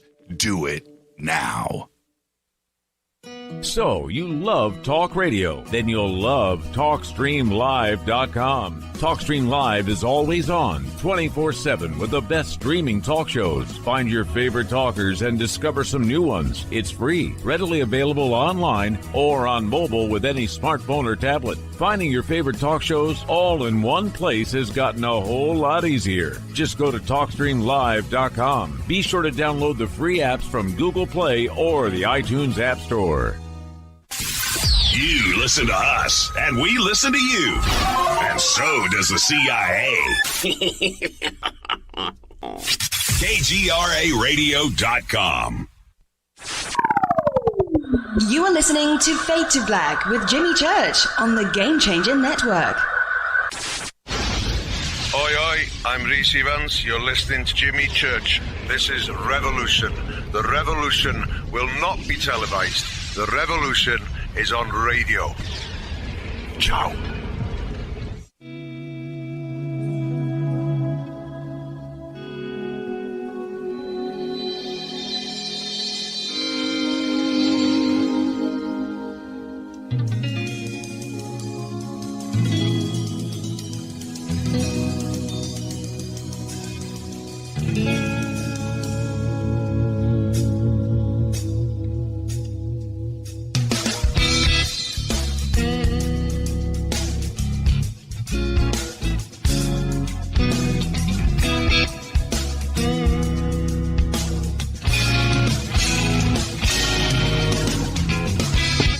Welcome back, Fade to Black. I am your host, Jimmy Church. Tonight, our guest is Lue Elizondo. We'll get to more with Lue in just a second. I want to talk to you about Virtual Shield VPN. It was announced last week that the data of 2.3 million users has been leaked after a hacker found a backdoor into a popular dating site. The personal data included names, Facebook IDs, emails, birth dates, location data.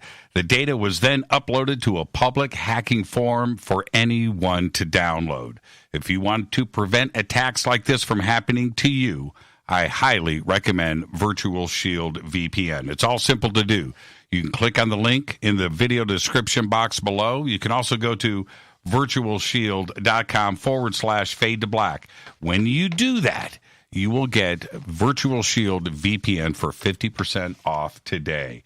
Go and do it now. Our guest tonight, Lue Elizondo. And, okay, Lue, help me understand. I'm so fascinated with this. When the announcement came December 17th in the New York Times, 2017, about, the secret UFO program at the Pentagon, I'm picturing in my mind offices in the E-wing, right? In the E-ring. It was actually the C-ring, but okay. You're not far. okay. So you did have offices in the Pentagon. Yeah, absolutely. In the C-ring, and how did that go down? Would you have different incident reports come in the door? How did that happen? And how many investigators were working under you to do these investigations? Sure. Well, I prefer to say with me. Anybody who's ever worked with me knows that I run a very flat organization. We're a team. So even though I was the senior guy and technically in charge, we really made decisions collectively. It was really a mutual effort. And think of an onion. You have at the very center of the onion, you have your core group of people that are part of your organization and your effort. And then as you go out in these layers, subsequent layers of the onion, you have support mechanisms. You have people in different agencies that have certain amount of expertise, and they might help you on this particular aspect or that particular aspect. For example, analyzing photographic evidence and videos, or taking reports from their organization and getting it to you. You ask the question of how do we get information? Well, the answer is not so simple. We got it through multiple different ways. Anybody who's ever spent time in the government, you have these systems to communicate back and forth from the headquarters out to the field. And some of these are unclassified systems, some of these are classified networks, and it depended really at where we were getting the information from. For example, and I'm going to say this in very vague terms. I don't want anybody to say, "Oh, that's how it happened." This is just an example. You might get an email coming in on a secure network from, let's say, the captain of a ship, and the email says something to the effect of, "Hey, we're seeing some pretty weird stuff out here, some pretty strange lights, and we would really like your assistance on this. We have some aircraft that took some footage. We have a couple of pilots that had eyes down on it. We got some radar tracks. And then, of course, you would send out the team or ask them to send you the information, depending on what logistically was more feasible, right? And so this information would get collected and collated and then brought up to us where we would analyze it, we would look at it, and then if we had follow-up questions, we could do that. If we had to interview people, we would do that. I have got to be very careful here and not say who and how, because those mechanisms, I suspect, are still being used by the task force today. So I don't want to compromise those. But it's really no different than you'd expect in any other type of activity at the Pentagon, right? So you have information coming in, you have direction going out, and then you have briefings being generated and then provided up to senior level management. In this particular case, very senior level management. So there was an office door with ATTIP on the outside of the office door? No, absolutely not. So I had two responsibilities in the Pentagon. I often tell people that in our generation, you remember the Life cereal commercial, Mikey, the kid that they did? Oh, we don't like this. Here, give it to Mikey. He'll eat anything. That was kind of my job. They gave me every crappy portfolio that nobody ever wanted to handle. Somehow it just found its way to me. So at the time, I was the director of National Programs Special Management Staff, and I had one core mission for the OUSDI. And then under the Secretary of Defense and his staff, OSD staff, I had the other mission. I had the ATTIP mission. There was not, even for my primary portfolio, my other portfolio, there was never a sign on the door that said Director, National Programs Special Management Staff, or, ATTIP, or Guantanamo Bay, or anything like that. That's not really how the Pentagon works. You have numbers that will tell you the office, and then usually you'll get some sort of cryptic message. Hey, we've got a meeting in 2 Bravo 335 Alpha. And if you know how the Pentagon works, then okay, I've got a meeting on, in this particular office, and you go to that office and it's just literally a number on a door, usually with a big heavy vault lock on it. You knock, you come in, they check your badge, make sure you have the security clearance, and then you might walk into another room that's even another, what we call a vault within a skiff. And that's where you do your business. Were you known as, in a joking way, like the UFO guys? What was the chatter at the Pentagon? That door, that's the Fox Mulder group. There were a few people, especially even within my staff, that would chuckle. There is, I'm not going to say which, you can probably fill in the blanks. But as a joke, they had, there's a very popular program about UFOs, particularly aliens, and the history as it might relate to humankind. You can fill in the blank which show I'm talking about, right, on a major network. And one of the hosts is very well known for very unique hairstyle. And there was a picture of that always placed in my office as a joke by some of my folks, as kind of a wink, wink, nudge, nudge, a little bit of ribbing, healthy ribbing that you'd expect in a military environment, right? I can get that signed for you if you would like. I can get that signed for you.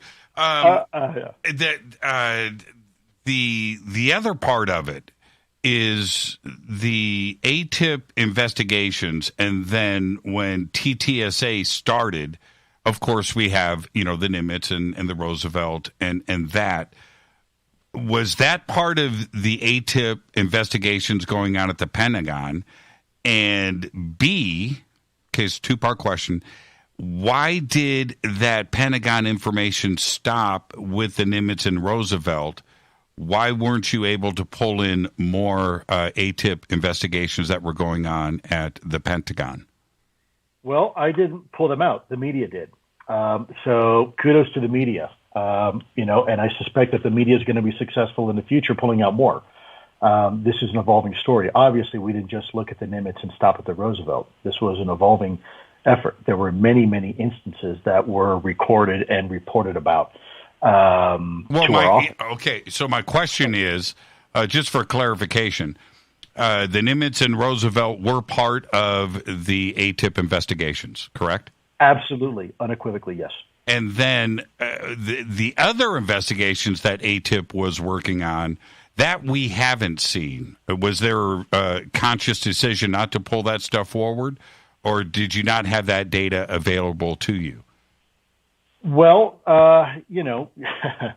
you have to be careful because a lot of that stuff is extremely classified. The Nimitz was historical. That the video had already been leaked some time ago, and it was unclassified information residing on a classified system. So that's fairly easy to dislodge and get the approvals for unlimited distribution through the process, which is the DOPSR process. But there's other stuff that where the metadata on the video or the photographs is far more sensitive, certainly very classified. You classify something for two reasons: to protect sources and methods. And the nature of those videos were very, very sensitive. And by the way, it's not just what you're seeing on the video, it's where the video was taken, under what circumstances what was taken, the audio that's on the video, right? So there's a lot of stuff there that's in videos that is really hard to clean up if you wanted to get that released from, let's say a top secret level all the way down to an unlimited release at the unclassified level. That's a pretty difficult effort to do because you have to go through, and I'm not going to waste your time with details, but you got to go through the original classification authority for approval, for example, the OCA, and then you have to get foreign disclosure approval, and you've got to go to DOPSR, and there's all these little hoops you have to jump. The higher classification information is and data, the more hoops you have to jump through to try to get that information released. Did you see video evidence while at ATTIP that freaked you out? And what I mean by that, not the Nimitz videos, that stuff's not freak out material. It's not. Did you see a black triangle? Did you see something close up? Did you see something that you could classify as a classic flying saucer? Things that the public has never seen. Absolutely. And I'm not going to go further than that. Absolutely. That is the reason why I am so compelled to do what I'm doing. I know what I've seen. I know others have seen it as well. And that's why when the Congress people go into these briefings and they're kind of like, I'm going to go take a briefing, and they come out and they say, holy cow, we got to take this seriously. They're not looking at a grainy video taken during the Nimitz cruise. They're looking at data and information that is very classified with a much greater degree of fidelity that allows them to then make that decision. By the way, at a unanimous level, they've all come out saying, holy smokes, we need to look at this. And some have even come out and said, this ain't ours. These are pretty bold statements coming from your elected officials, whereas 2 years ago, they would have laughed. You wouldn't even taken an audience with you. They'd have laughed you right out of the room. And now they're having a very sober conversation about this. You have a task force that has been established under no other person than the Deputy Secretary of Defense himself, the DepSecDef. And by the way, now there's a report due to Congress in, I think, 143 days from none other than the DNI, the Director of National Intelligence. Basically, all 17 intelligence, well, now 18 intelligence organizations fall under that one person, the DNI, and that is the person responsible for putting this report together for Congress. So you tell me, do you think that 3 fuzzy videos can get Congress to do what it did? Probably not. Probably not. Are you suggesting? I'm saying suggesting. Are you suggesting that Marco Rubio has seen a black triangle, crystal clear, high def video? I am absolutely not going to speak for Senator Marco Rubio. I respect him tremendously for coming out and having this conversation and proving this is truly a bipartisan issue, because you had Senator Harry Reid, but most people forget that you also had Senator Stevens and Inouye and John Glenn behind this effort, right? You have other senators and congressmen who've come out and said, hey, we need this briefing too. And now you have Senator Marco Rubio from my home state coming out and saying, yeah, this is important. We need to figure this out. I mean, that is a hell of a brave position to take as a senator. that takes a lot of chutzpah, to be honest with you. And I think that should be an indicator of the level of briefing that they're receiving in the information. Yeah, it wouldn't be the Tic Tac video to get him to do this. I'm fairly confident in saying that. And then we have the very curious quote from Dr. Eric Davis. And you know where I'm going with this, but he, in the last New York Times article by Leslie Kane and Ralph Blumenthal, very excellent. But at the bottom, there's this little quote from Dr. Eric Davis saying that he briefed the Senate and told them that we are in possession of flying saucers. Right now, you can't, there's no way to read between the lines on this. It was a very clear quote, and the New York Times had to vet the quote. They're not going to put that in the New York Times without having something sourced there. They were comfortable with it, correct? What's Eric Davis talking about? Well, I'd have to defer to my friend Eric Davis. He said what he said. If you know Eric Davis, you'll realize that he's got a really interesting personality trait. He's one of the few people, I often joke, on the planet that can't lie.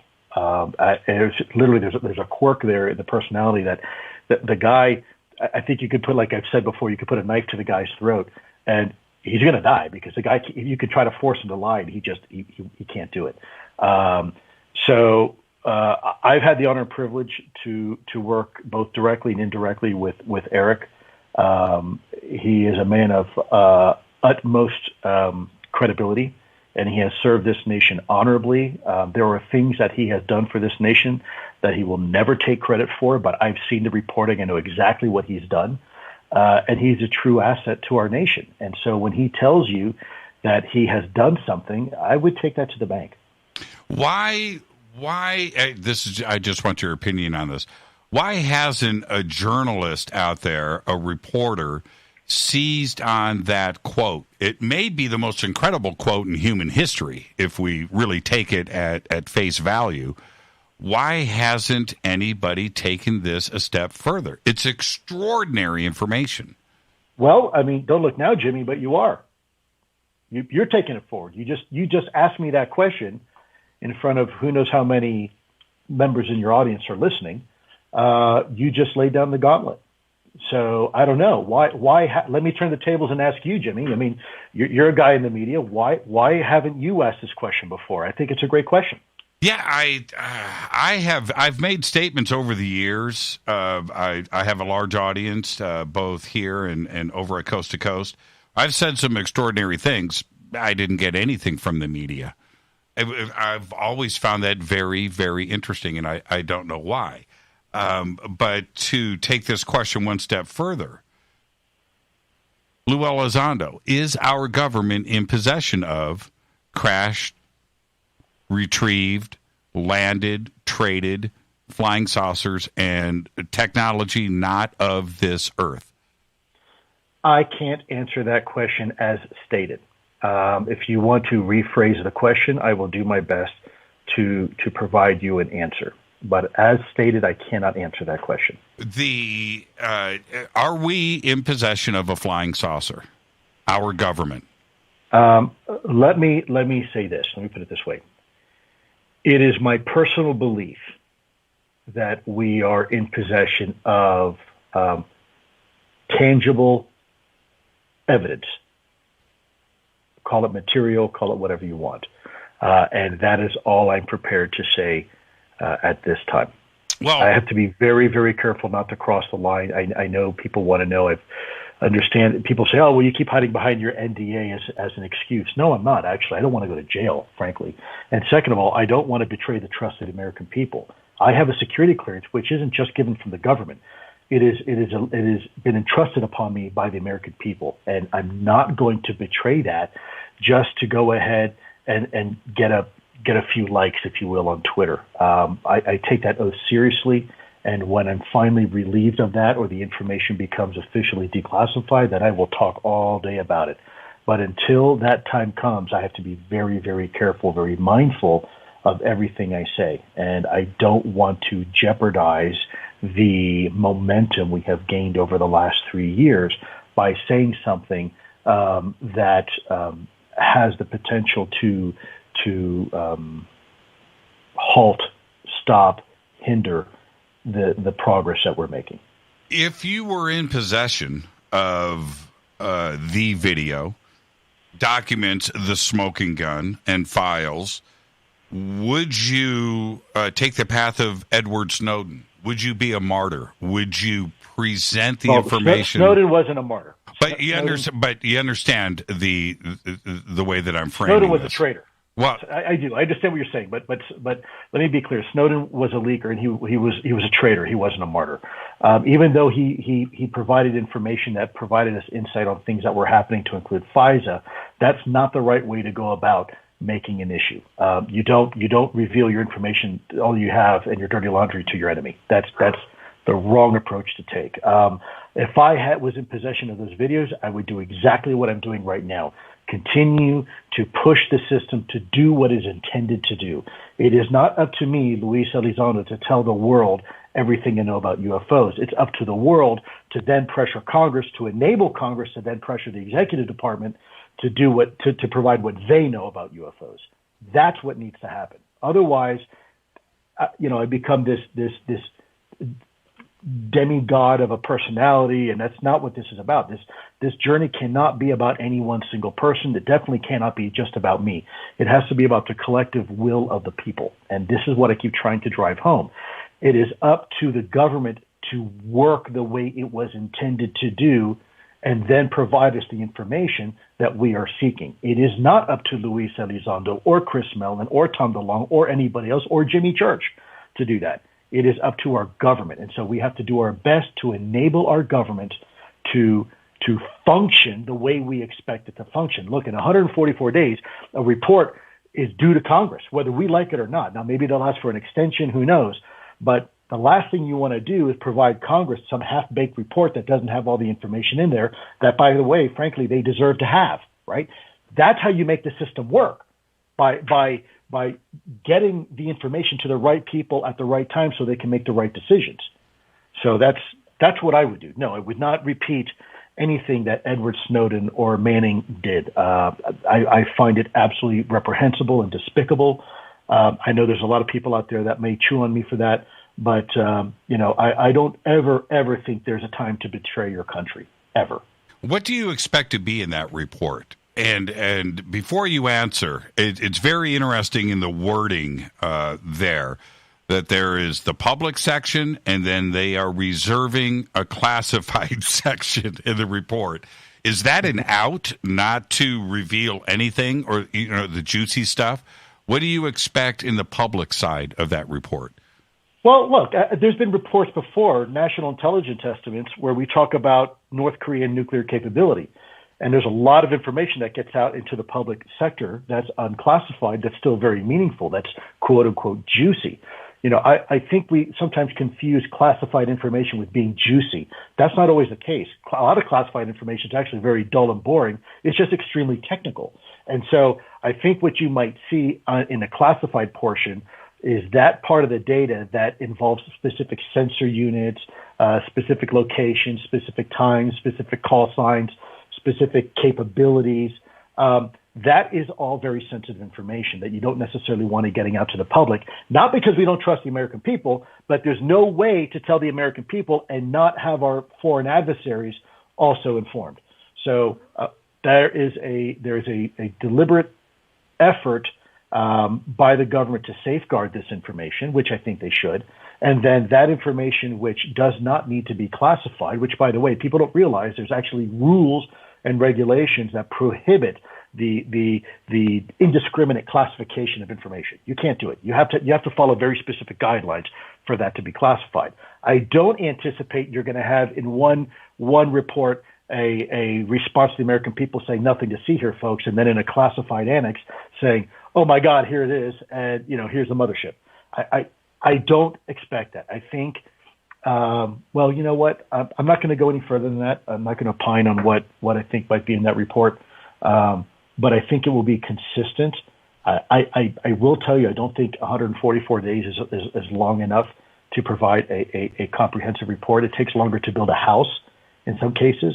I'm not sure how you're going to go to all 18 members of the intelligence community and get all the information that they have, which they themselves don't always know where that information is, or even if they have it, right? They're little enclaves, little pockets.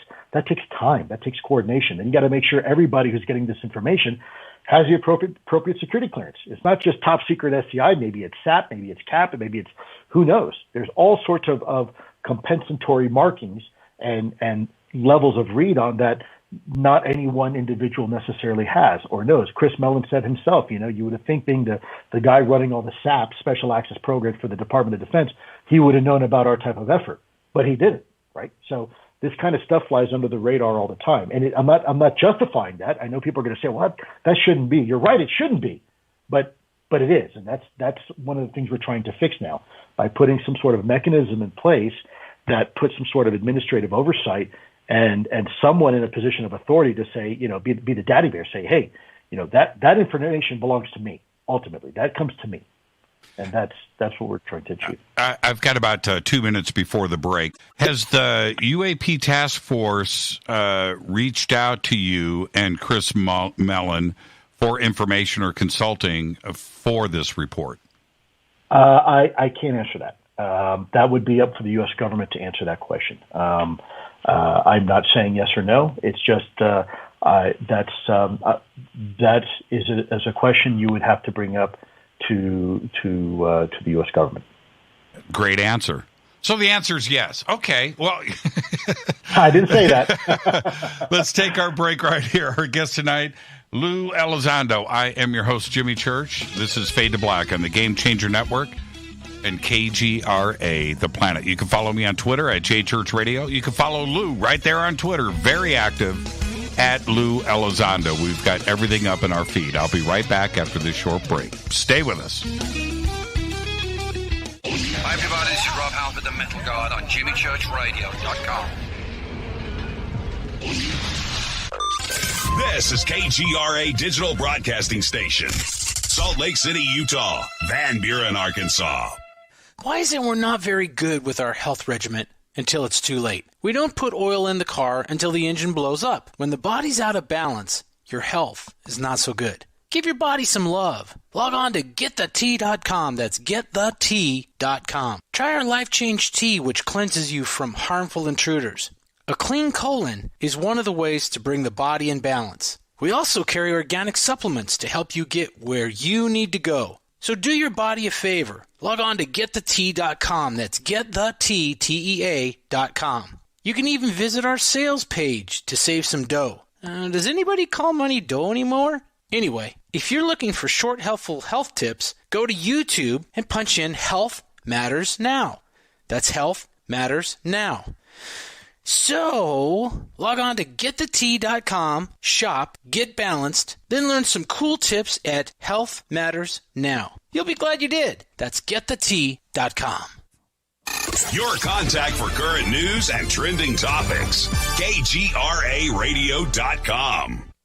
This is Jimmy Church of Fade to Black, and I only drink Fade to Black blend coffee from River Moon. Just click on the River Moon Coffee banner at jimmychurchradio.com. Promo code F2B Blend. This is the only way forward. This is Fade to Black. Make contact. KGRARadio.com. When you're in the house for longer periods of time, you can see them flying or running across the floor. Ooh, yuck. They're unhealthy, gross, and disgusting. Bugs. I loathe bugs. We keep a clean home, but occasionally bugs show up. Well, I found something that is tougher than bugs. Orange Guard. On contact, it kills hidden bugs, including ants, roaches, and fleas. Plus, Orange Guard is a residual repellent. All of the ingredients of Orange Guard are on the FDA generally recognized as safe list. Orange Guard may be used around food, humans, and pets. It comes with a 30-day money-back guarantee. Orange Guard, Available at OrangeGuard.com, Whole Foods, and Ace Hardware.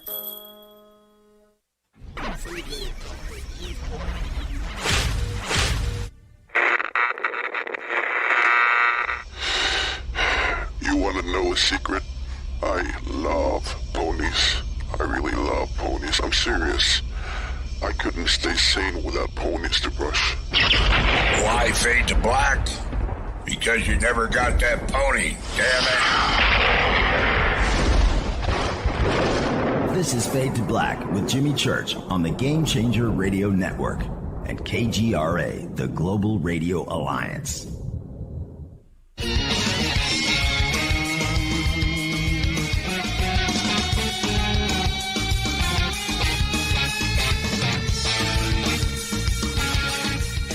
Welcome back. Fade to Black. I'm your host, Jimmy Church. Our guest tonight, Lue Elizondo. What a great conversation. I expected this, and so did you. And I want to take the opportunity, Lue, in this next segment to discuss disclosure. And if you would, I ask this of every guest on the show, everyone. What is your definition of disclosure? Wow.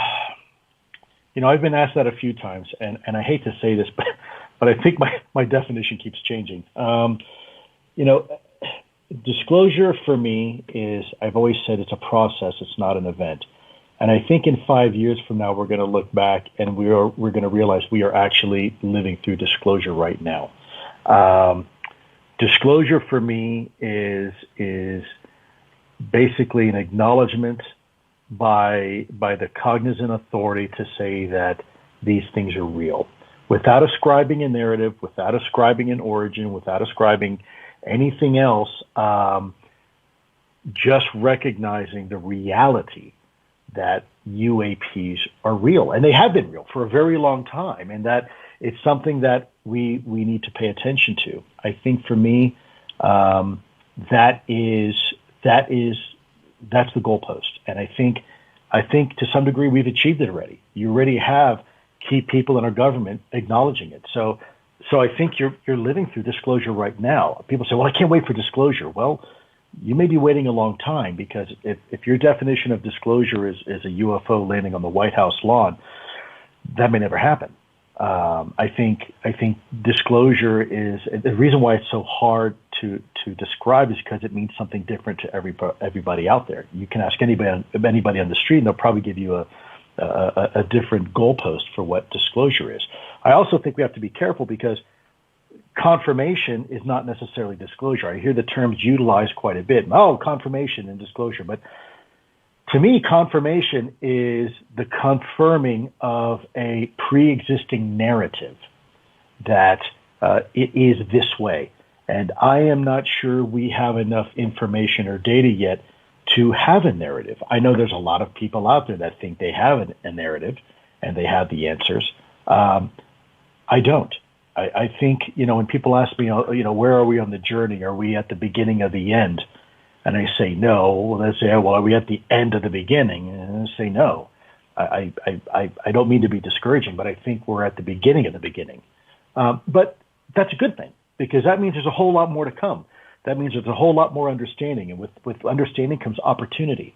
So, I'm not an all doom and gloom kind of guy. I try to be pragmatic and practical as much as possible, and not allow my emotions to lead, my decision-making process, unless it comes to my daughters, of course. Then that's a different story.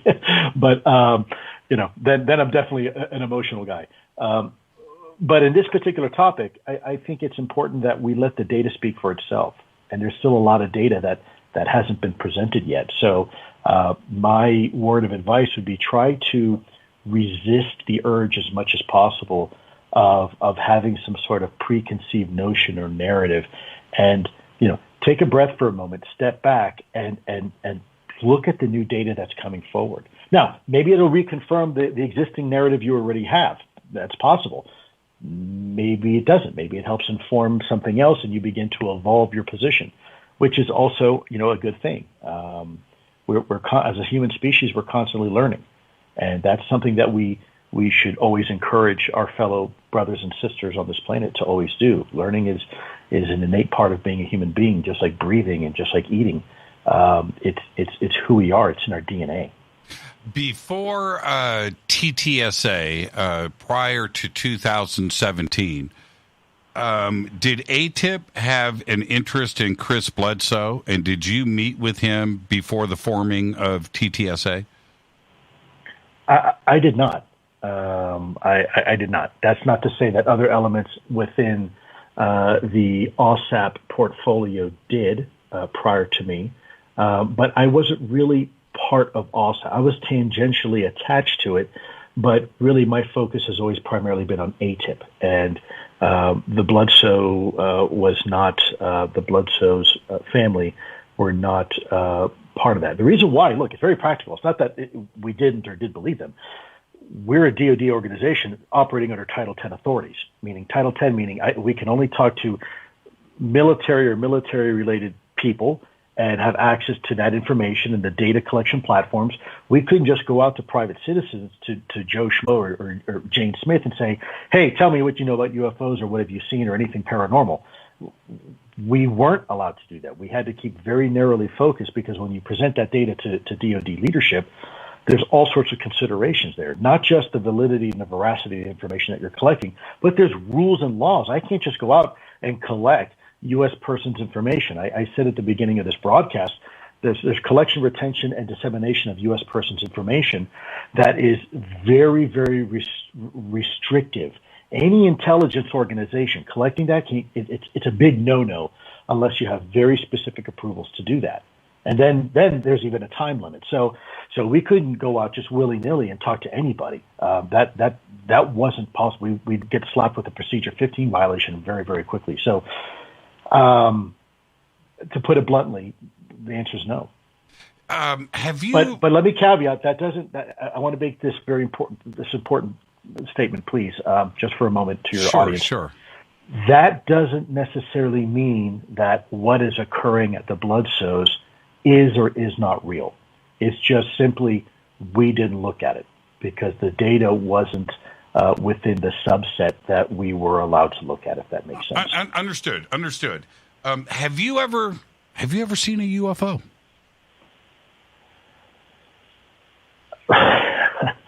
I mean, Jimmy, that was kind of my job for almost 10 years. Yeah, I saw a lot of them.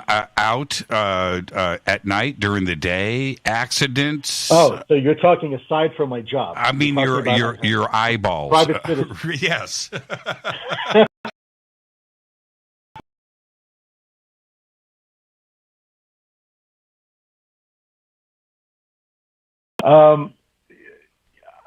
I would prefer to buy a vowel, and maybe the next time we have a chat, answer that question. I'm very careful not to superimpose my own personal experiences on the data collection. I don't ever want to prejudice the jury, so to speak, in the collection of information. It's important that my own personal opinions and positions are not factored into it. Look at it like any court of law. Investigator, your job is to collect the facts and preserve the facts and then present those facts to a jury. In this case, the American people are the jury. Okay, my job is simple. Collect the truth, speak the truth. That's it. And then I take that information and I provide it in a consumable manner for the jury, in this case, the American people, to have a conversation about. As an employee of our government in the Department of Defense, that was your career. One of the things, all young men do this, myself included. We take great pride in knowing aircraft and helicopters and rockets and the names of astronauts. It's what we do. Right? It is. So you're out there and you see something in the sky when, as a professional, you can identify anything, right? Soviet helicopter, Brazilian training jet aircraft, you know what you're looking at. When you see something in the sky that you can't explain, what goes through your mind?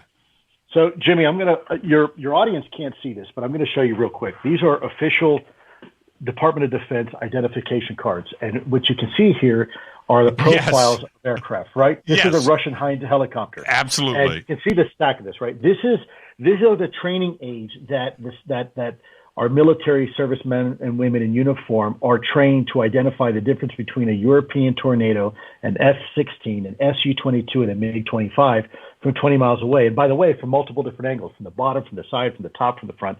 That is very much what our trained observers are trained to do. And you're right. When you see something that doesn't look like anything we have, it doesn't even have wings, cockpit, engine, control surfaces, and yet somehow is able to defy the natural effects of Earth's gravity and pull G-forces in excess of 500, 600, 700 Gs and perform at speeds of up to 13,000 miles an hour in our atmosphere.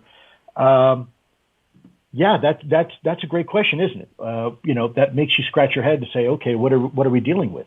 Is there a Lazar Sport model flying saucer in that deck of cards? I'm just asking for a friend. There is not, but also let me caveat that I've never had the opportunity to meet Mr. Lazar, so I don't know much about him. I suspect your next question is going to be, what do I think about him? And No. That's drama. We don't need to go there. But the other part of this, though, is when we're talking about disclosure here, and when you see for yourself something, you don't necessarily need the President of the United States to step up to a podium on live television and say we are not alone. Because as a civilian, you've seen what you have seen. Is that pushing part of your effort here, knowing privately what you have seen, and then the other side of it where you're trying to get those answers? Yeah, absolutely. I mean, this is a global phenomenon, Jimmy. This isn't something new. This isn't something that was just recognized when ATTIP came about, or the program before that, or Blue Book before that, or when I was over in Italy, I had someone show me an old scroll, and it was a discussion between a Roman soldier and a Roman general. This is a 2,000-year-old document in Latin, and it's a conversation where they describe these things called the eclipus. Eclipus is the Roman shield. And they described these flaming Roman shields in the sky that would follow them from battle space to battle space. This is important. This is why we are engaging in the Wapayton project with the indigenous people, because they have thousands of years of oral tradition going back much longer than pre-recorded history. And I think it's important, because some of their observations, they're trained observers too. They're just trained observers from their own perspective. They know the land and their area like nobody else, right? Just like a pilot may know the airspace better than anybody else. So it's important for us to try to look at this information from a comprehensive, a holistic perspective, and see if we can see, and by the way, it turns out we can, the same observables that we identified in ATTIP are all there. They go back to the Middle Ages, and they go back to the Roman times. They even go back to some of the pre-recorded history that's now part of the oral traditions of our indigenous people. It's all there, and so it's for me it's fascinating, and it is something that compels me to continue to push this topic forward. And by the way, you're part of that equation too. Your audience is part of that equation.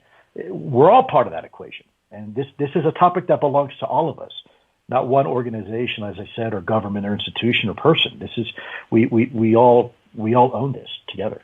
Now, I can't let you get away without talking about the Tic Tac.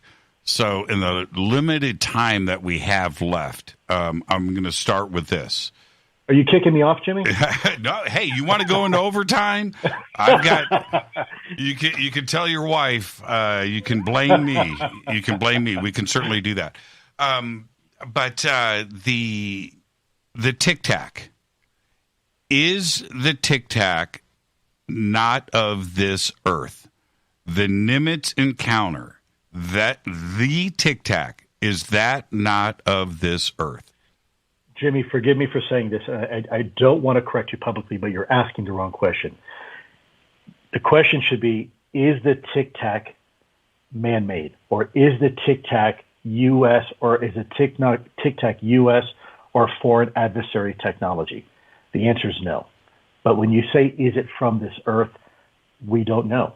That's this is why what we've always stated before from our position, we don't know if these things are from outer space, inner space, or frankly the space in between. As you begin to understand the world of quantum physics, there's a whole lot of reality around us, and we don't interact with it.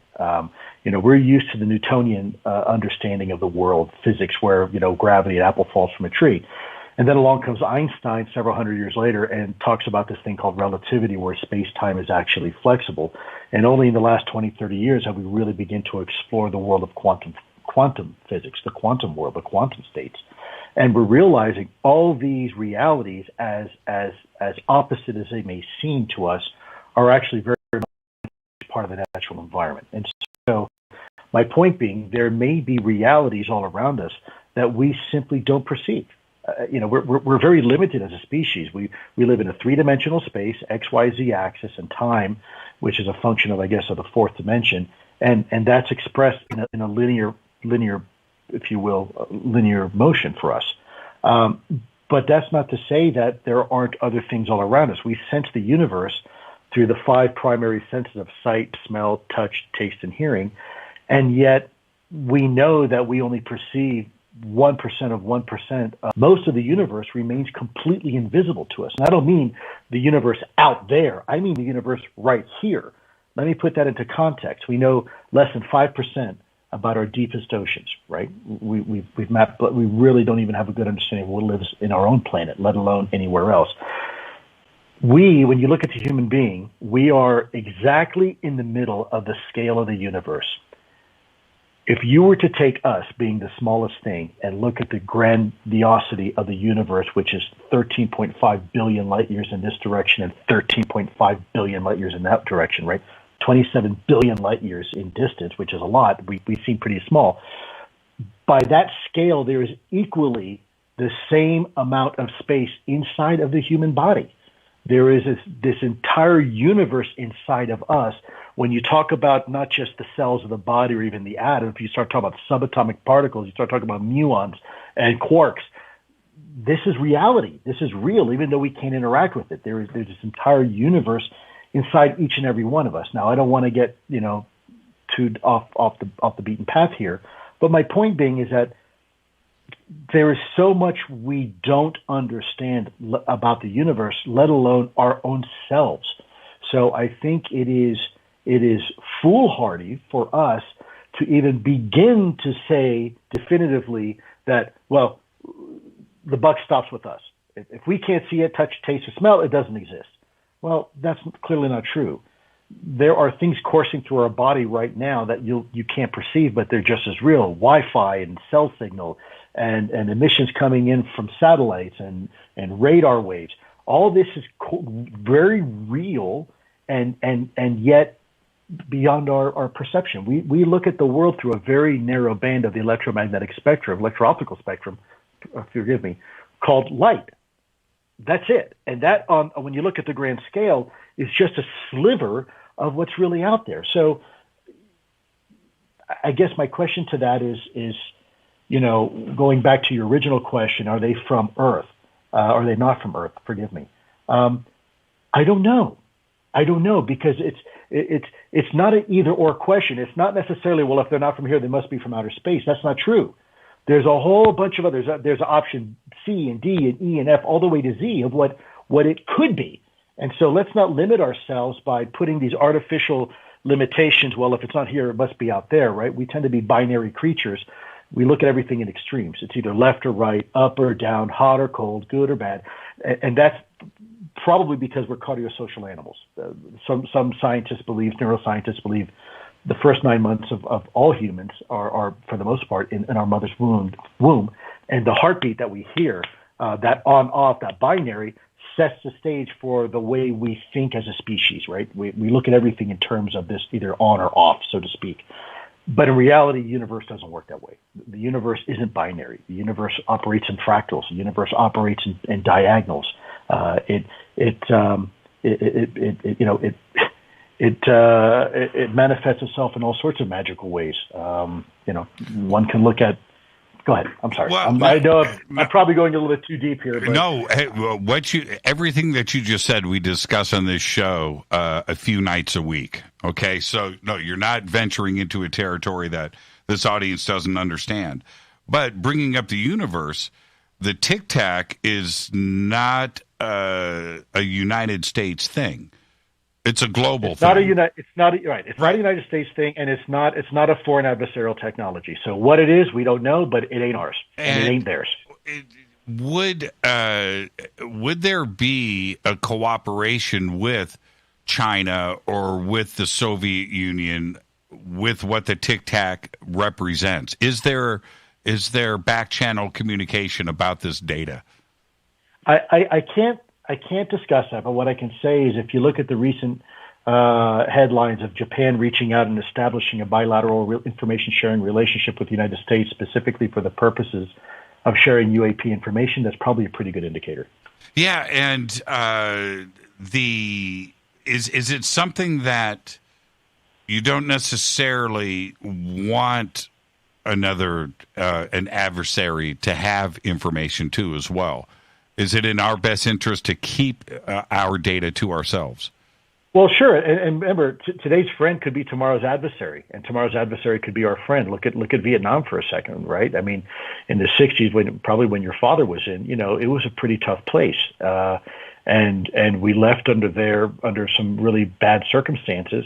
And now they're a wonderful trading partner. In fact, we go there all the time to go to their beaches and tourism, and we have a wonderful relationship with Vietnam. So, the problem is when you're talking about governments, you're really talking about people, and people are very fickle. People run hot and cold all the time. And whenever you have relationships with other countries, unfortunately, it's usually out of convenience, not really out of sincere friendship, most of the time. And that's just the way governments are, unfortunately. I am hopeful that a topic like this might be able to bridge that gap and force enemies to become friends. Let's look at this, Jimmy. You and I are having a conversation right now. Never in a million years would people expect you and I to share the same airwaves, right? I know philosophically you had a significant difference of opinion as I do, but that's okay because we can find common ground in this topic. And just like you and I are able to have an amicable conversation right now over the airwaves, governments should be able to do the same thing. If we can do it, they sure as hell can do it. I don't know why not. So when I said before there's a lot of hope there and there's a lot of opportunity, that's what I meant. This is an area for us to this is a global issue. We should, just like climate change, we should handle this from a global perspective. And how wonderful it would be that we could actually work with Russia or China on this topic. And yes, maybe even Iran or North Korea. And for just a moment, put aside our differences and let's share our commonalities as a species, not as a country, not as a nation, but truly as a civilization. As a planet. And now there's another interesting thing here. And I know that you've thought about this, but you've never been asked this question. I'm a Gemini, and I like long walks on the beach. Yes, you do. Is this? I find it interesting and beyond coincidence that both of these incidents happened with the Navy, with battle groups off the coast of the United States. The Tic Tac didn't happen over Los Angeles. The Tic Tac didn't happen over Wichita. It happened with the military.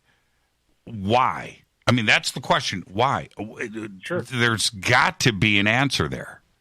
Well, it could be that the pervasiveness of military technology happens to be in places where most people aren't, and it just happens to be a hotspot. Or when you look at a nuclear carrier group, you realize you have a huge nuclear profile. You've got ships that are powered by nuclear technology. You have ships with the capability to have nuclear weapons on board. And then you have submarines that are not only nuclear powered, but in some cases may also have nuclear weapons on board. So in that small of a footprint of a fleet, you have more nuclear technology than you have probably in the entire state of New York. So is it possible that there is some congruency there, that there is an effort to conduct some sort of surveillance operation on our nuclear capabilities. We've seen them over our nuclear silos. We see them over our nuclear-powered capabilities. Is that one of the connections we're seeing? And I'm going to leave that question to you to answer. Well, is it also inside the realm of possibility that Northrop or another aerospace technology company is testing their technology on us to see what can be read on radar, what pilots would witness, what the crews would witness, and something that we would use in a theater later against an adversary? Yeah, so that red teaming that you're talking about is done with tremendous amount of coordination. The last thing you ever want to do is fly some sort of super secret technology next to a battle carrier group or a carrier battle group. That's suicide. You are going to get shot down out of the sky at some point, or they're going to launch a missile at you, or they're going to hit you with a Sea Whiz. You will not survive very long. That is a dumb place to do it. If you want to test the capabilities, you do it at a place like Area 51, where you can control the environment and you don't have to worry about fishermen out on fishing boats or people on the coast or other people by mistake coming across your technology. I can tell you that is not the way the Department of Defense works. Absolutely. Do we test our technology on ourselves? Sure, but we coordinate it because we don't want to have a mishap where all of a sudden we have a collision with one of these things and we kill a pilot. Or worse, it crashes and now that technology is all over the ocean and now the Russians can come by with a submarine and scoop it up. That's not the way we do business. And anybody who says that doesn't know how the government works. Would the Pentagon look to another private group out there like TTSA to share information and funnel stuff through? I can't answer that. That's a question you'd have to ask the government. Well, and you understand why. Oh, I do. Sure. Why? No, I think it's a good question.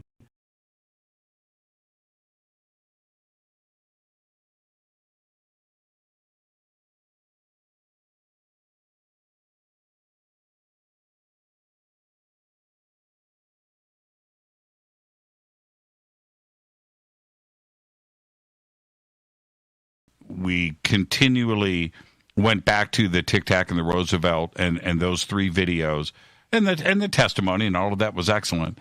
But that was 3 years ago, almost 4. We're in the 4th year now. And it seems that TTSA took the foot off the gas. Was it because they didn't have anything else to bring forward? Or is TTSA sitting on stuff that we will see in the future?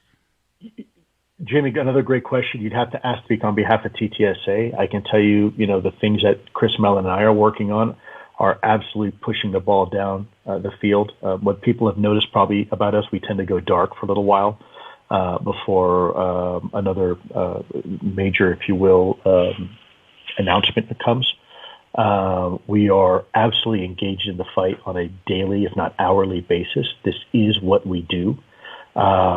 But what TTSA is doing now, now that they're focusing on the entertainment piece, I really can't tell you because I really don't know. I don't have insight into their daily operations as I did last time, for the last few years. They're kind of doing their thing, and we're doing our thing, and that's where we are. I want to thank you. What a great conversation tonight. I look forward to the next time, and I have to ask the obvious. What are you working on now, and what is in the future? I love watching you squirm, by the way. That was pretty cool. If your audience only had a camera, they could see what I'm doing right now. I'm kind of fidgeting and trying to look for a way out. So what am I working on now? We are working on a permanent solution, and I'll leave it at that. Where are we going for the future? What can we expect? Hopefully a permanent solution. What does that even mean? You should run for office. I mean, what does that mean? No, you don't want me running for office. I'm not sure I'd get very many votes. It means that the things that we had set out to do originally, we are still pursuing with great vigor. And I think it's fair to say that a task force by government terms has always been designed to be a temporary capability. But this is a persistent problem that we're facing with UAPs. It's a persistent question. And I'm not sure a temporary capability is the best way to address a persistent problem. I think you need a persistent capability to address a persistent problem. Did you feel that's an interesting answer, Lou? Did you feel that TTSA was holding you back? Was that it? Because you just said we're trying to complete what we started. Why not stay with the team and keep this moving forward? Did you felt constricted? TTSA wasn't holding us back. It just shifted its focus into an area that was considered still helpful, but was I think probably more appropriate for any company, any business that's trying to seek a return on investment. A lot of the efforts Chris and I are part of are long-term, long-duration efforts where the return on investment isn't necessarily monetary, and it's a little bit more perhaps esoteric. And so my leaving TTSA was a mutual decision between TTSA and myself in order to allow Chris and I and others to continue to pursue this effort from the area of expertise that we bring to the table, right? While allowing TTSA to fulfill its mission and its commitment to its stockholders. But much beyond that, you'd really have to talk to TTSA. Again, I'm not at liberty to discuss TTSA business because I'm not there anymore. Yeah, sure. Do you think that personally, because you did go public after into the private sector after leaving the Department of Defense, that do you still have connections and friends at the DOD that can help you move this forward, or because you went private and started talking that maybe that cooperation isn't there anymore? No, the first. I definitely maintain relationships with people back in the department, and not just the Department of Defense, the U.S. government writ large. I think it's important that, we do this together, and I don't want to ever do anything that's out of sync or out of step. I don't want to do anything to compromise efforts that are going on in the government. I don't want to do anything that can be perceived as being destructive. I want to be constructive. I want to be helpful. I want to be an enabler. I don't want to be someone that interferes with efforts. That's not what this is about. This is about helping the government do the job that it's supposed to do in a way that is in the best interest of the American people, and that's what I'm committed to. See, you didn't squirm when you said that. You were very, very matter of fact and determined in that, and I really appreciate that. The audience can't see what I see here, but you just said that with such conviction. Well, I believe it. I mean, I'm not an overly intelligent person. I'm not a rocket scientist. I'm not a lawyer or anything like that. I'm just a government servant and a servant to the American people. Always have been. I took an oath to defend this country long ago from all enemies, foreign and domestic. And sometimes those enemies are bureaucracy. Sometimes the enemy isn't necessarily holding an AK-47. It's holding a pen and paper, or it's stovepipes within the system. And I'm still very much committed to that mission. I know that probably hinders me to some degree because there are some people who really don't like the fact that I have connections to the government. But I would say that I don't think we would be here where we are today in this conversation if we didn't have those relationships. Again, everybody should be on the boat. This is a topic that affects all of us equally, and to excuse a pun, but to alienate people in the government, I don't think that's helpful. I don't think that's constructive. We need them on board. We need their talents. We need their expertise to help figure this out. Do you have? See, I've got so many questions.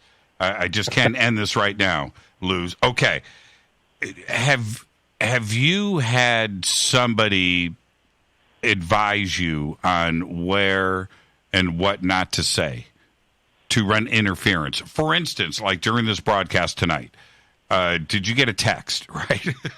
Dude, slow down. This isn't a zone that you need to go into. Are you free of that, or do you get a phone call once in a while from the man?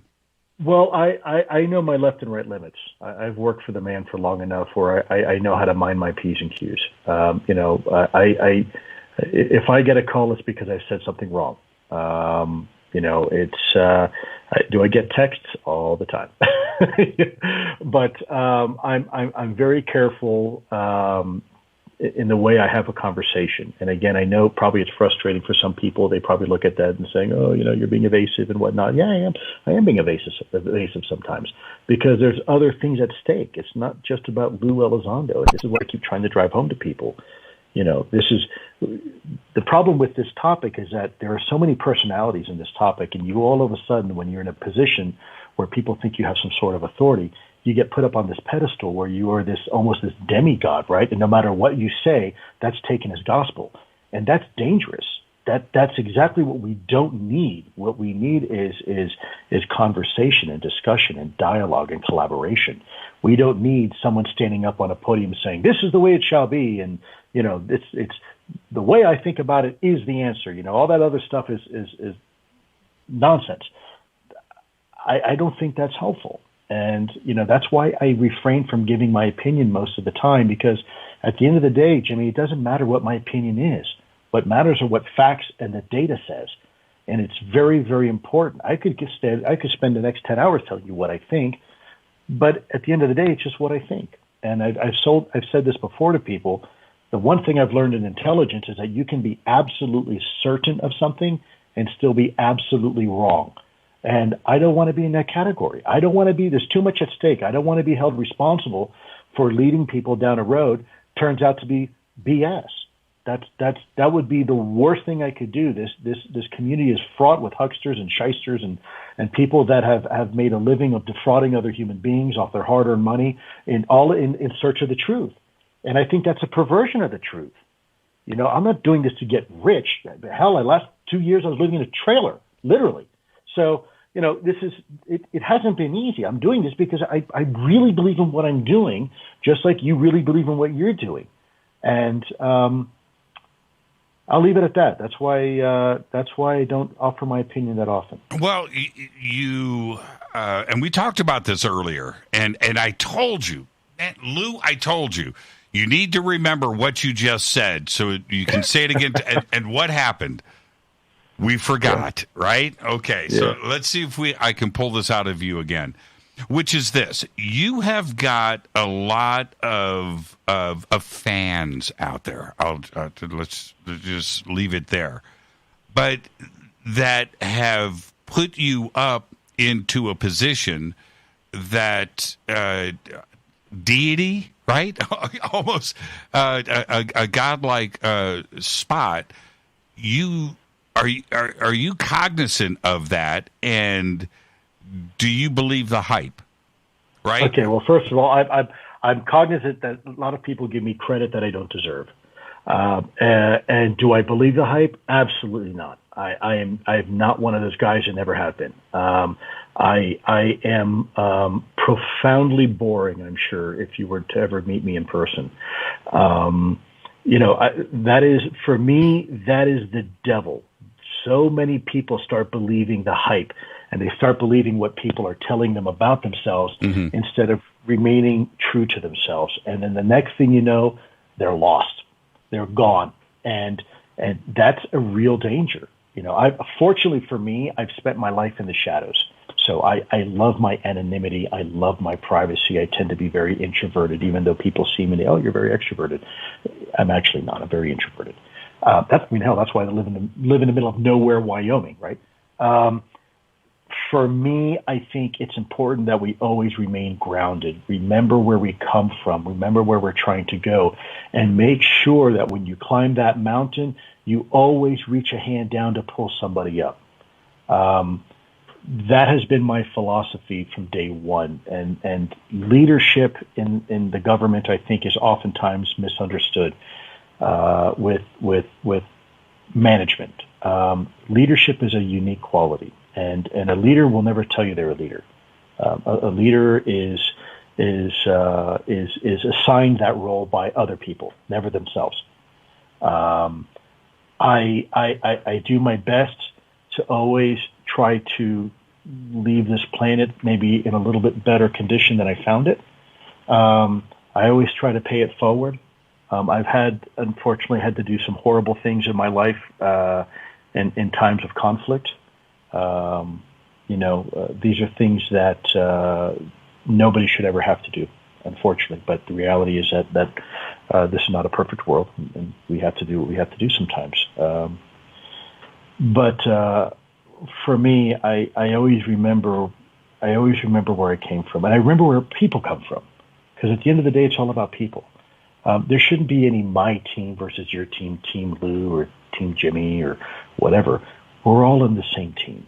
This is all of us together, and I think people are beginning to realize that now. I think people realize that really the future is in everybody's hands. Don't look at me to solve your problems. I will help you by enabling you and giving you all the tools and resources necessary. But at the end of the day, you have to be responsible for taking ownership and also solving this problem. And that's why I love UFO Twitter so much. These folks are writing Congress. They're writing their elected officials. They're having the conversation. They're talking to media.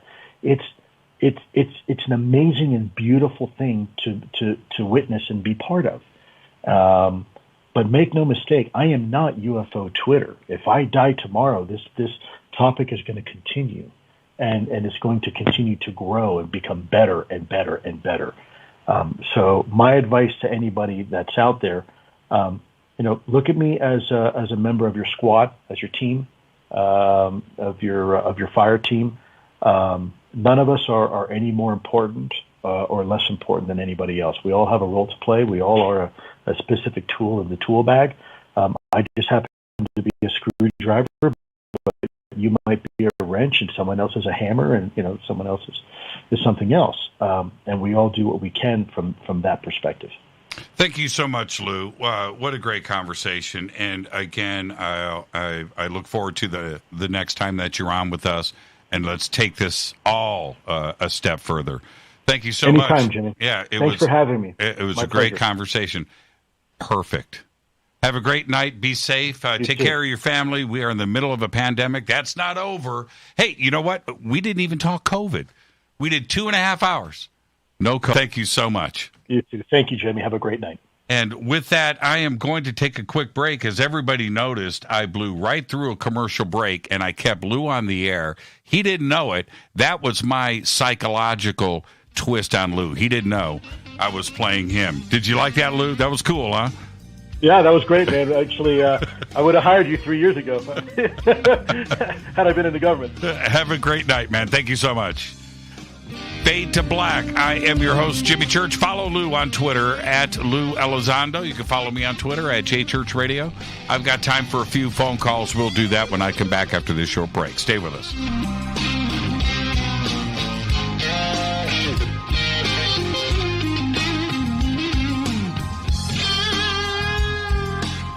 Hey, what up, y'all? It's your girl Vivica Fox here, and you are listening to my boy, Jimmy Church, on JimmyChurchRadio.com.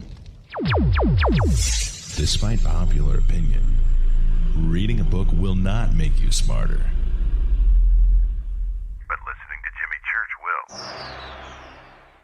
This is Jimmy Church of Fade to Black, and I take Life Change Tea supplements every single day. It's what I do. Click on their banner at JimmyChurchRadio.com. When you take the beans from Central America with dashes of Indonesian and African mixed in and then roast it to the dark side of Fade to Black, you create the ultimate brew of fringe. Introducing the Fade to Black blend from Rivermoon Coffee. Yes, Rivermoon's darkest customized roast was created for the love of Fade to Black. The alchemy of masterful roasting and smoking the beans is in every sip of this full-bodied, dark Java. I need my coffee dark, deep, with distinct bittersweet chocolate highlights, just like the bunker. Leaning further into the darkness of the roast is Fade to Black Blend from River Moon Coffee. Just click on the banner at jimmychurchradio.com and use the promo code F2BBLEND for 15% off of your order today. Hello, my name is Billy Carson, and I am a best-selling author and the founder of ForbiddenKnowledge.tv. Together with my team, we have built an all-new conscious streaming TV platform designed with every family member in mind. If you have ever wanted to travel the world and attend lectures and workshops from your favorite speakers but weren't able to, look no further. ForbiddenKnowledge.tv. There are dozens of workshops and lectures from speakers you know and love. We have also included amazing categories to assure that your consciousness is entertained and elevating on a daily basis. Amazing interviews, ancient history, ascension knowledge, wisdom teachings, documentaries, conspiracies, mysteries, health and fitness, conscious cooking, meditations, finance, yoga, and so much more. To start your free trial on any mobile device or computer, surf to ForbiddenKnowledge.tv. That's Forbidden Knowledge with the number 4, ForbiddenKnowledge.tv. Again, visit ForbiddenKnowledge.tv today. Are you intrigued by Paranormal Talk Radio? You'll love the new Paranormal Radio app from TalkStream Live. You'll find a great selection of talk shows covering UFOs, ghosts, strange phenomena, and much more. Download the Paranormal Radio app now and start listening to the very best in paranormal talk entertainment, including the network you're listening to right now, the Paranormal Radio app. Free in Google Play and the iOS App Store. This is Kristen, Erica, Brittany, Gabby, and you're listening to JimmyChurchRadio.com. It's not a lifestyle we chose. We were born this way. KGRARadio.com.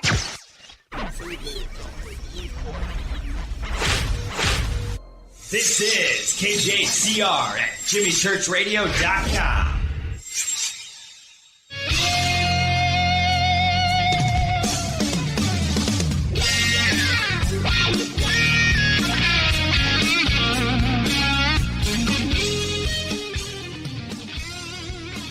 Welcome back. Fade to Black. I'm your host, Jimmy Church. There you go. Lue Elizondo. What a great conversation. I could have kept it going out of respect to Lou. I could have kept it going, but wow, what a conversation. What did you think? 747-228-2051. I've got enough time here for a couple of calls, and I'll get to that in a second. But there was so much, of course, that was left on the table, and we will save all of that for a future show and do it once again with Lou. But that was a great conversation, and I hope that I got enough in tonight for everybody. There was just so many, lots of questions were coming in, and I was taking a look at all of that. But that was great. That was a great conversation. And there you go. I'm looking at some of the comments in Twitter, and I agree. But then again, you have to go back and listen to how Lou said it. You know, hey, I'm being evasive because I have to be, and I'm of course paraphrasing, but that's the nature of not only himself personally, but what we are dealing with here, and his connections and his oaths and everything else. But that being said, very open, and I don't think he didn't answer a question. Yeah, that was pretty cool. I need to digest this as well as everybody else. So with that, let's go to the phones. Hi, you're live on Fade to Black. Who's calling? You're live. Hello? Yes, you're live. Hello. So, just curious, about the whole consciousness phenomena behind this whole thing. You know, that's kind of the main thing I kind of wanted to hear about. I'm just... what's your name? Yeah, what's your name? John. Okay, John.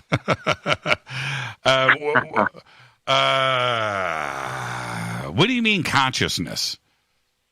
So, that there are different, parts of reality that are based off of, different levels like that. So I'm just wondering, you know, I mean, there are different parts of it that I'm just, I don't know, wondering. That's the question. Okay, you're breaking up there, John, but I think where you're going with this would be the subject of another show. I mean, when it comes to, and I want to thank you for the phone call, when it comes to this and consciousness and contact, we didn't get into that tonight on the show. That is such a broad subject, but I think that it is something that everybody is interested in. I don't know Lue's take on any of that, but I'll do that on a future show. And like I said, that's a broad conversation. That's a full show in itself. But it's something that we are all interested in. I know, and I'm going to make this brief because I've got calls on hold. I know that I can go out with a group of friends and have a positive mindset and want to see something, and then all of a sudden something happens. And I don't know what's going on there, but it seems to me that there is a direct connection with us as individuals. I don't know what that is, but I am fascinated with that. Let's go back to the phones. Hi, you're live on Fade to Black. Who's calling? The subject of another show. I mean, when it comes... Oh, you got to turn me down in the background. When it comes to this... Hello? Yes, turn me down in the background. Doing it right now, Jimmy. How are you? Okay, who's this? Take me off speaker. Oh, okay. Sorry about that. This is Joe from Huntsville, Alabama. Hi, Joe from Huntsville, Alabama. How are you? I'm good. How you doing, Jimmy? It's it was a pretty fun show. What did you think? I thought it was one of the best interviews you've done.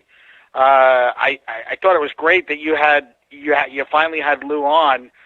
The thing that I think is incredibly interesting, and I'm somebody who came out of the government, but have been around the topic of the phenomenon for about 30 years. What I've found interesting is after the 2017 New York Times article, everyone seems so confused by the concept of something flying in restricted airspace as being a threat. Now, if the morning of September 11, 2001, at 10 o'clock in the morning, Eastern Time, if there would have been a report that came out that there was an unidentified plane that wasn't responding to communications, nobody knew who was flying it, where it came from, what its intentions were, but it was flying over the White House, people would be freaking out, and the government would be trying to shoot it down. But here we are, almost 20 years later, and we've got validated reports from the Department of Defense stating that there are, quote, unidentified aircraft, if you will, flying over even more restricted airspace than in some cases maybe even the White House. But nobody seems to be able to get their head around why that's a threat. And these are craft that we have no idea what they are. They're clearly not in the U.S. inventory. That's been confirmed by the government. And I guess the narrative of the naysayers is just very confusing and conflicting. I think what you did tonight was help provide a lot of important context. The other thing that I thought was incredibly interesting, and I really think the listeners just across the community need to be very appreciative of you, is the fact that I think what was highlighted tonight is what's needed is a disclosure caucus at the congressional level. So, to me, the community at large that's out there that wants to throw stones every time someone comes out with facts, verifiable facts, which I think a lot of the data that Lue's put out can be verified. Barring that, why doesn't the same community of people, the same community of interest, go to their politicians and lobby for a disclosure caucus, because there seems to be a caucus for almost every area of interest or special interest group. And to me, the community at large that's so passionate about this should be involved in a grassroots campaign that pushes members of Congress to work in a bipartisan fashion across the aisle to establish a disclosure caucus. And then, the community at large can take their issue to the polls. Politicians who are a member of the caucus can get support, and the ones who don't support disclosure or who are not a member of the disclosure caucus should not get the vote. If it's that important to the traditional UFO community or the ufologists or those interested in the UAP topic. But I think you did an amazing job, Jimmy. You asked a lot of hard questions, and God bless you. We appreciate the fact that you're raising awareness on such an important topic. Thank you, Joe, and enjoy the rest of your evening, man. Thank you so much. You too. Thank you, Jimmy. Bye-bye. Thank you. Have a great night.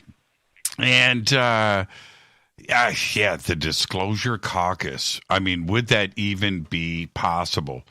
I still say we should have a disclosure march, right? The Million Disclosure March. We should do something like that. We should organize it, and I think it would be fun and successful too as well. I've got time for one more call. Hi, you're live on Fade to Black. Who's calling? Hey, what's up, Jimmy? This is Dave and Lori and Clint. How are you doing tonight, bro? I'm doing fantastic. How are you guys doing?